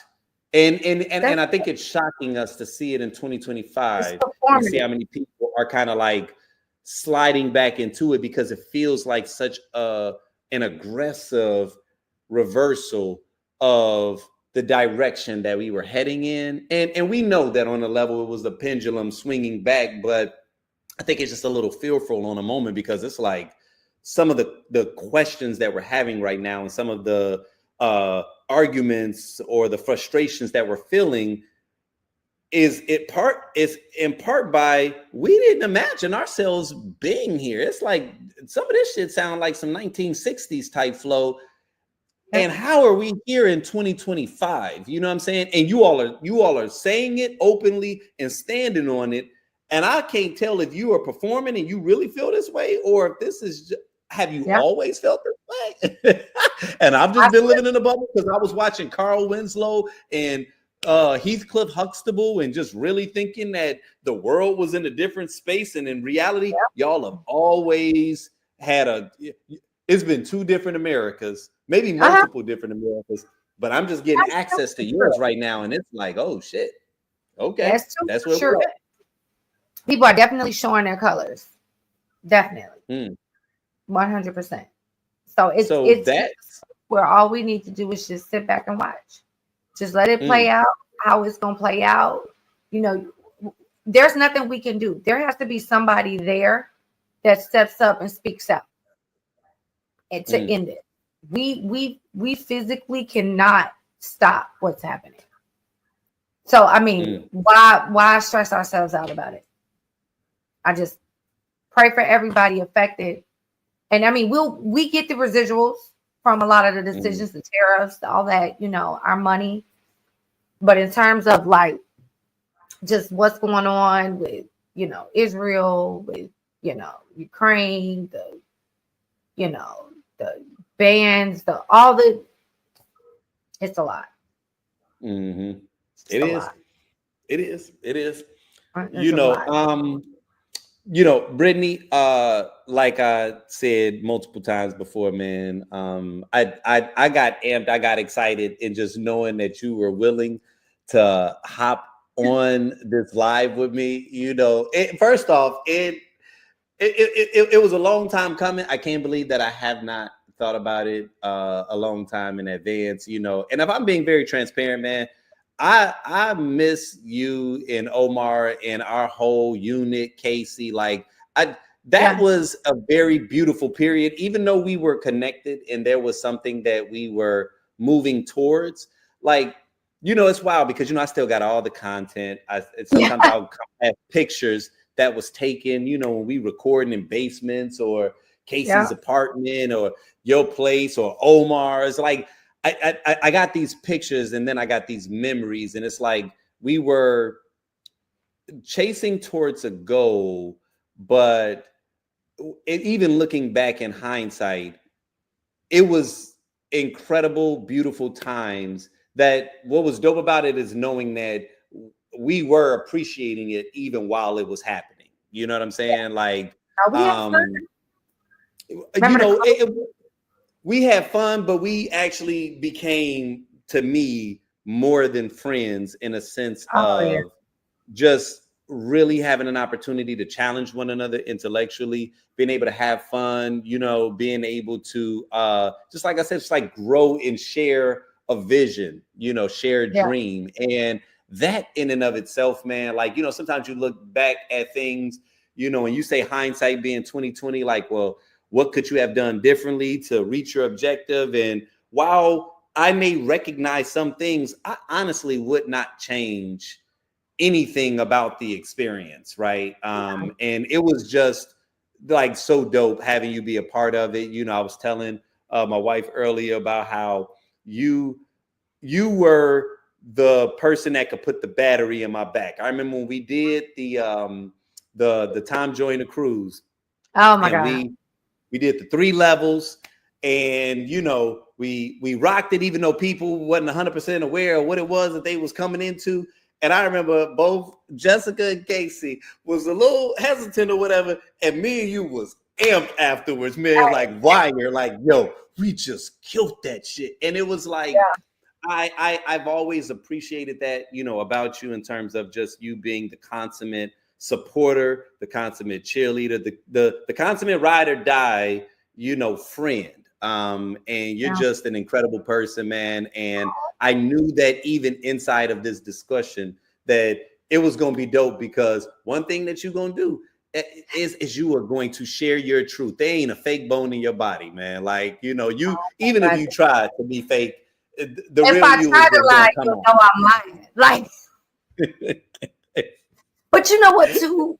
Like, with like growth, you do change as a person. And Yep. I have been in enough situations, just life, right? Just living life and trying to accomplish this goal, that goal, or whatever. And I've been in enough situations where I've either been, uncomfortable. I've either felt, like there was something up. And just every time that I think about, like how I got there and, what excited those feelings, it was because I'm compromising myself in some way.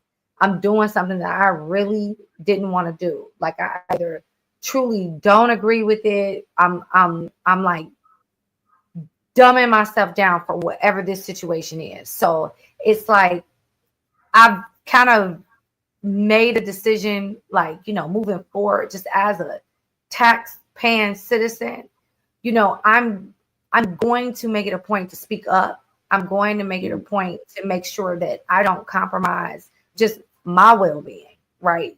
For the sake of whatever the situation is nothing's greater than my sanity.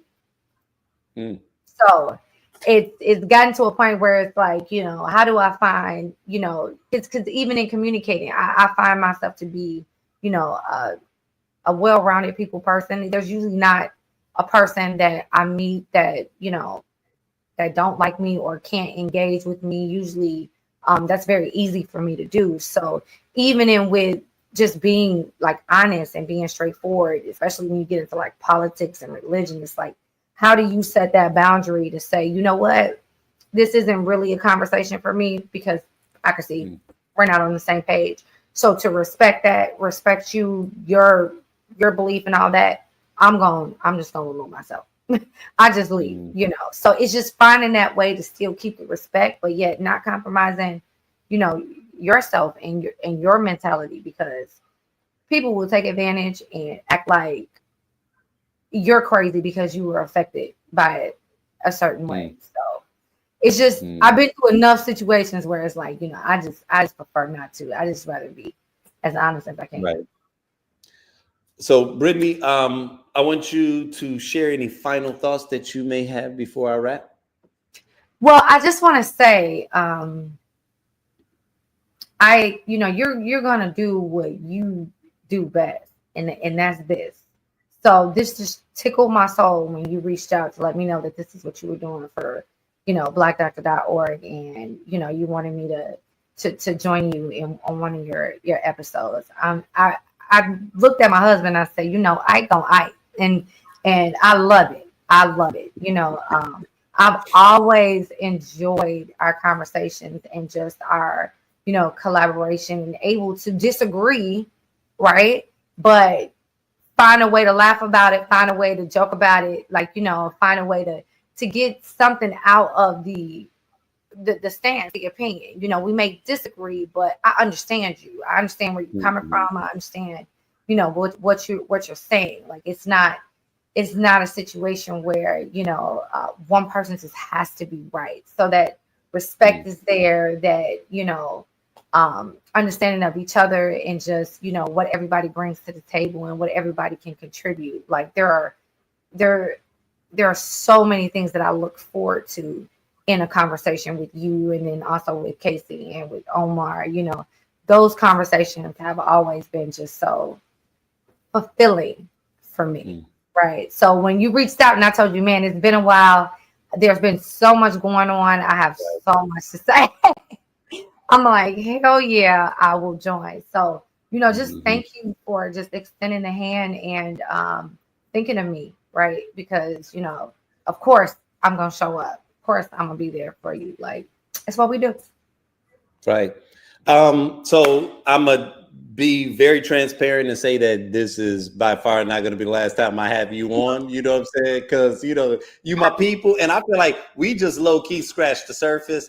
There's so much that I wanted to address, just didn't have time. Because conversations are dynamic. Yeah. You never really 100% know where they're going to go. So thank you, definitely from the bottom of my heart. Like I said, this will not be the last time. I am going to actually kind of cue you out with a clip from you from when we were doing a recording during actually our last podcast that we recorded, like as a group. So this was just one of the things that you shared. And then, so I'm going to remove you from the stage, but stay put because, for the download. And then I am going to rap after this particular clip. But once again, though, Brittany, it without question has been, an absolute pleasure. And, man, you are just, like I said, one of the most incredible people that I've known. And yeah, that being said, here is a memory from Brittany. Oh, Lord. I like about our shows is the vulnerability that our patrons trust us to explore. You have a room full of people that majority of the folks don't know each other, like from the fact that I'm sitting next to you. And the way that the conversation can go can make you feel so safe in a space where you're willing to disclose just exactly what you're going through and what's happening, even with the person sitting right next to you. So I want to say my most favorite / shocking, I want to count this as my number one for both areas, actually, moment is when we had the young lady stand up and actually asked us a question about, okay, y'all. She's like, all right, y'all, I got a question. So I got a key to his house, and we've been like off and on. I don't live with him, but I got a key to his house, and we've been off and on. Like, how long should I be dealing with this? Now, this man is sitting right next to her. Now, we hold this conversation, everybody chiming in, everybody giving their 2 cents. You know how your people do. Mm-hmm. Girl, if it was me, and we talking as if this man is not sitting right here. He eventually chimes in, but at the end of the show, unfortunately, they left at different times. Okay?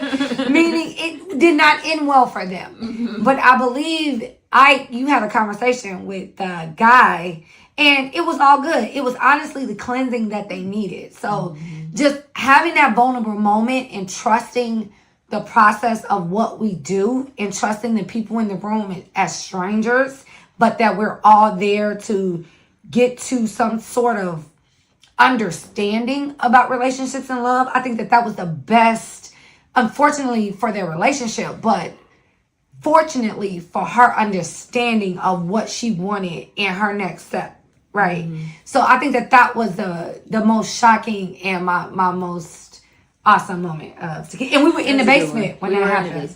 We were in the basement when that happened.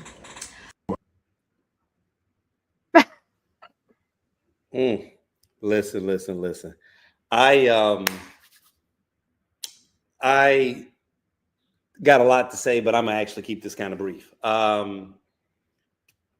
Where do I want to begin this? Because the journey has been special thus far, and one of the conversations, one of the words that I've been using a lot lately is surrender. And I think I'm in a state of surrender. Now, not surrender in the sense of giving up, but surrender in the sense of accepting where life is, acknowledging that I don't have the kind of control that I would naturally like, but still moving forward with the faith and the confidence that is built basically off of just my belief system, right? One thing that I am trying to be a little bit more transparent about, however, is just not only who I am, but kind of sharing my voice. You know, I call myself the Warren Buffett of relationships. And I do that because me and Warren Buffett share the same birthday and the same rising sign, moon. You know, the only thing that separates he and I between, you know, about 40, 50 years and maybe about 200 or so billion dollars is not much, right? But, you know, the reason that I say that I am the Warren Buffett of relationships is because similar to him in Berkshire Hathaway, which is kind of like a organization that has a lot of different well-producing companies under it, I feel that way as it relates to the wealth that is a byproduct of the people that surround me, right? And I'm talking specifically like my friends, my family, my loved ones. It is an area that I am unfairly blessed in, right? And, you know, it started dawning on me recently that like, okay, you can't say that you're the Warren Buffett of relationships and then just like hoard that value to yourself, right? Because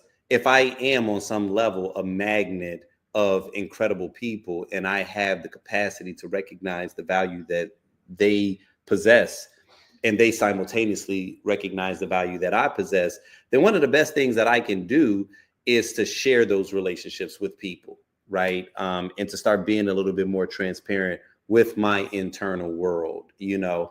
That's more or less all I did with Tequila Tales, full transparency, right? I created the event that I thought would be dope to attend, right? I'm never surprised when people come in and share something that's incredibly deep and like heartfelt and private, because people do that with me on a one-on-one level. It's something that I think they sense in me, and I know what it is. It's the authenticity. It is the fact that at my core, I loathe being anything less or different than who I am at my core. So if you don't like me, I am fine with that, right? Because you really don't like me. You know what I mean? Because I didn't show you anything else but me. I may not have even shown you all of me, but I didn't show you something that was not me, right? You're never going to fall in love with me or a piece of me that is not me. So if you fell in love with Tequila Tales, if you rock with that brand on some level, you fuck with me. If you rock with the script on some level, you fuck with me, right? Because I am so baked into the fibers of what it is that I do that I cannot produce something that is less than who I am and what I feel. You know, one of the things that I've been talking about a lot recently, which is kind of like my rallying cry, is this need for us to fight for reality, right? Fighting for reality is also us fighting for authenticity. It's also fighting for our expression. You know, it's us understanding that who you are and what you are may not always adapt well to what the algorithm wants to push. And we are going to be increasingly persuaded to present something that is fake to the world because we care more about engagement. We care more about the feedback than we do the expression of our authentic selves, right? They've created a mechanism that can show you in real time whether or not people are like rocking with what it is that you're saying. Like even as I'm doing this live, I get an opportunity to see how many people are watching actively, right? And if you're not cautious, you can start to maneuver and manipulate yourself based off of your attempt to get more people to watch. Oh, okay. Oh, y'all like it when I did that? And like Pavlov's dog, I got to become that, right? And I get it. That's business. It's supply and demand. So on one level, we understand what the laws of supply and demand are, but it becomes dangerous when it becomes your identity, right? Because your identity is now based off of metrics. And it'd be one thing if those metrics were legitimate. It'd be one thing if those metrics were honest and fair assessments of who you are and the value that you add. But these metrics, these levers are very susceptible to manipulation. And if we are not careful and we are basing our identities and how we feel about ourselves off of social media metrics, feedback, response, the comment section, what is trending, then we are opening ourselves up to another form of control. We think it's freedom, but in reality, they are controlling us. Because I'm not someone that believes just because something didn't go viral that it wasn't dope as shit. That just because the masses didn't buy it en masse, that it does not have value, right? And the reason why I'm saying this is because that is what is going to happen if we allow the system to dictate the culture. They are learning how to mimic who we are through AI. I literally just saw another clip today. There is a guy that has an entire page where it's like this set of funny videos that he's creating through AI. And one of them is a series. And it's some Black woman who's got a bonnet on her hair and she drives an Altima, right? And this Altima is doing some crazy shit, okay? I'm not even gonna pretend like some of the videos are not actually kind of comical on a slapstick type of a way. But I can't even allow myself to fully laugh because I'm like, one, you're mocking Black women. Two, you're mocking Black culture. And three, when I look at the avatar on the profile picture, it's some random photo. I don't even know who this is. This might be some white or Indian coder that knows how to use these apps, and he's just plugging in these prompts, and now he caught something. Because this Ultima is doing some crazy shit. Like I said, if I showed it to you now, you might laugh. Because one or two of them, it's like, okay, but this is dangerous because of not only what it potentially does to the image of Black people. This is the new Amos and Andy, right? This is white people that can now fully cosplay Black people, and they no longer have to go and search for the Black person or the Black people that have absolutely no self-esteem or no self-worth that will stoop to that level to do whatever Sambo minstrel show that they want to. No, they no longer have to find the person that does not have that heart because they can create it through AI. And I don't even know how we fight against it. I don't like who do we as a culture take to trial? How do we fight against this? Especially at this stage in the game. People are going to be too busy laughing at it. They're not even going to recognize the effects of it until 5-10 years down the line when we are continuing as a culture, as a people, as a race to be treated like shit. And we're trying to figure out why. And it's because of this very deliberate attack that is being put out to minimize who we are under the guise of it's just content. Oh, you guys Y'all don't know how to take a joke. Okay, it's because it ain't funny, right? Like at the end of the day, it's because this joke comes with real life consequences. It's what they've been doing since the beginning of time, when they would lead the top of the hour on the news with the death and destruction and all the robberies that have occurred. Like when you really just think about that, and one of the things that people will tell you now, they'll have this new statistic of how many people, you know, that got arrested were Black people. And it's like, okay, you've used that data in a playful way, but how many people got pulled over, right? Like, do you have that data point? Do we know how many people got a slap on the wrist? Do we know how many people got pulled over and the officer looked like the assailant and they just kind of let them slide? You know, no. So you can't give me the one data point of how many people actually got convicted or arrested, because what that says is that I have to believe that I can put all police officers on an honor system, that everybody that they pulled over that really was guilty, they actually brought in. So I'm just supposed to believe that one sector of society just does nothing wrong, right? And it's like, yeah, they do, but that's not what's being shown. You see what I'm saying? And so they've been doing this for a while. Even if you took the amount of people that get arrested that are in jail, that still represents a very small portion of the 30 million Black people that live in America. So yeah, if you say, yeah, the majority of the criminals in jail are Black people, okay, yeah, but that's still like less than 1% of the population.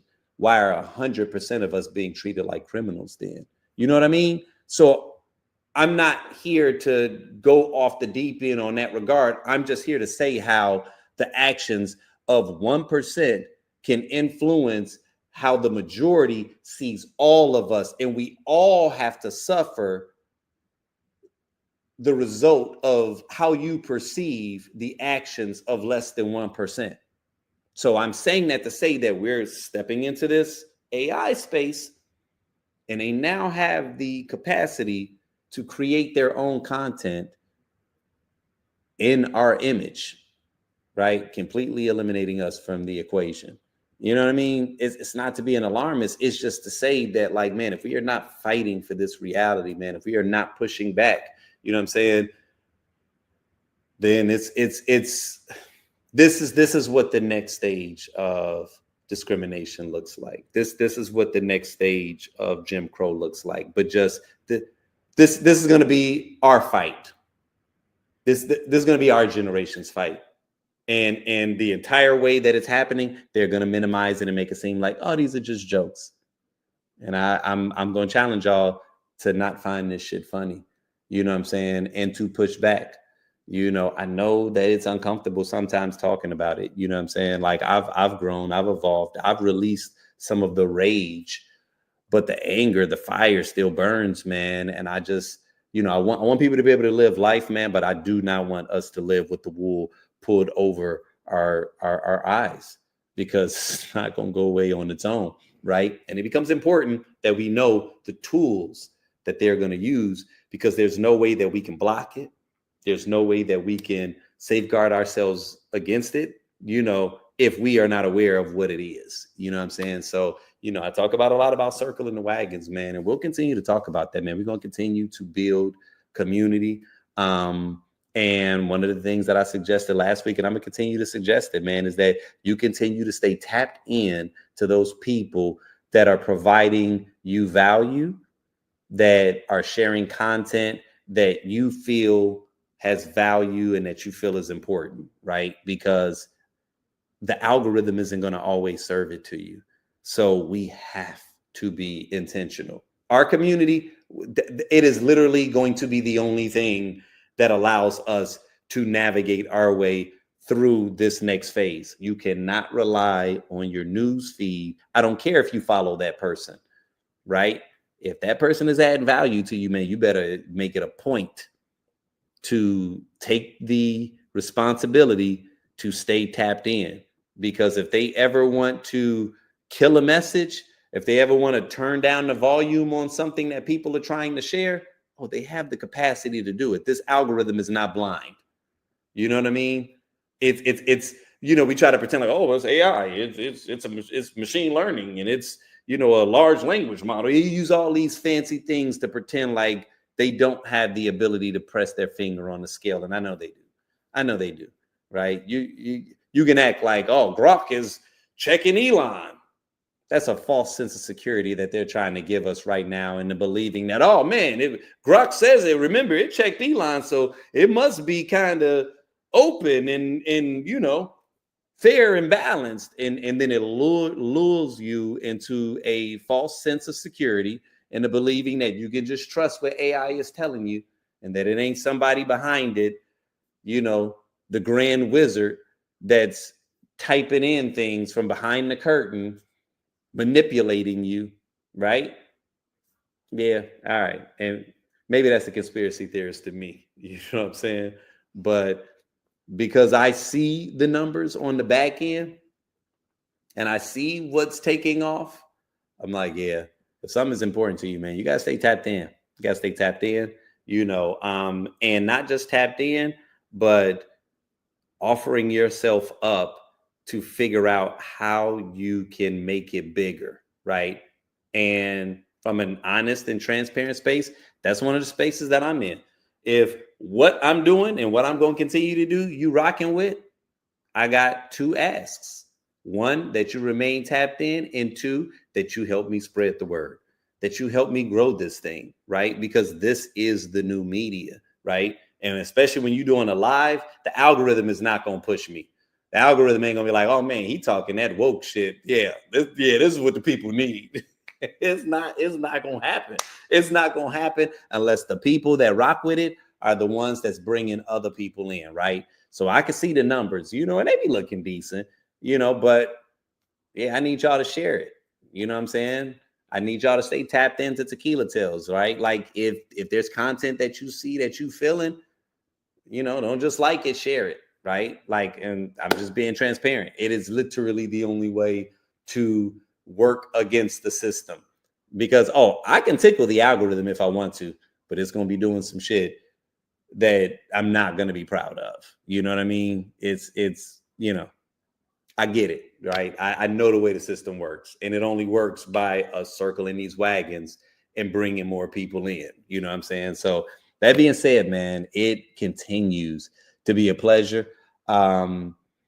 Yeah, man, next week, I'll more than likely have another guest, man. Like I said, I'm going to keep lining up, man. Some dope people. I hope that you enjoyed it. Man, if you ever want to be featured on the script, right? If you want to pull up and you want to be a part of this conversation, right? Like, send me an email. You know what I'm saying? Like, I'm available on all of the social media channels. Send a direct message, whichever one is easy for you. I ain't going to give you elongated email address. You know what I'm saying? Go to the Tequila Tales, any one of the platforms, send a direct message, and it's going to get to me. I love to have you on, and we can build, right? For those of you all that want to be, remain tapped in. Hold on one second while I go ahead and pull this up.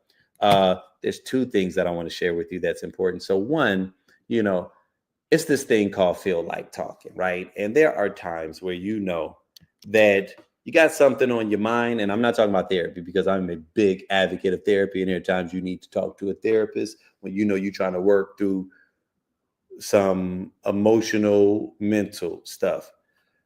But I'm the one that you call when you're trying to work through some creative stuff, right? There's a lot of times that people are stuck, and you need someone with a creative mind to help you navigate that terrain, right? That's kind of what I do, right? This is from a consulting space, and depending upon the industry, there's a lot of insight that I have as it relates to just the various ways that we can, not only grow your brand or help you navigate a tough space that you may be in. I want to invite all of you guys, tap in, reach out to me. It's called Feel Like Talking. I just put it in the chat. You should see it pop up. You know what I mean? I want you all to feel free to do that, right? Whether it's something on a creative and sometimes personal. Right now, like I said, it's not therapy, but it can be very, very helpful. And I've heard great things about it, so it's something that I want to continue to extend to those that, just like I said, kind of want that second opinion, right? From a conscientious observer. And then also, I want you guys to stay tapped in, right, to the inner circle. So I just posted this one right here. This is just our SMS text list. It just keeps you in the know if I'm ever coming to your city. You know what I mean? Like, we're still building this thing, even though I'm concentrating in this virtual space. Tequila Tales is still alive, and we're going to be doing some really interesting things probably inside the next like month or two. So be on the lookout for that. It's going to be, we'll call it Tequila Tales 3.0, right? Because the live show is coming back, but it's going to have a different flair. It's going to look a little different, right? So I love to have all you guys still tapped in, but man, it continues to be a pleasure, and until the next time.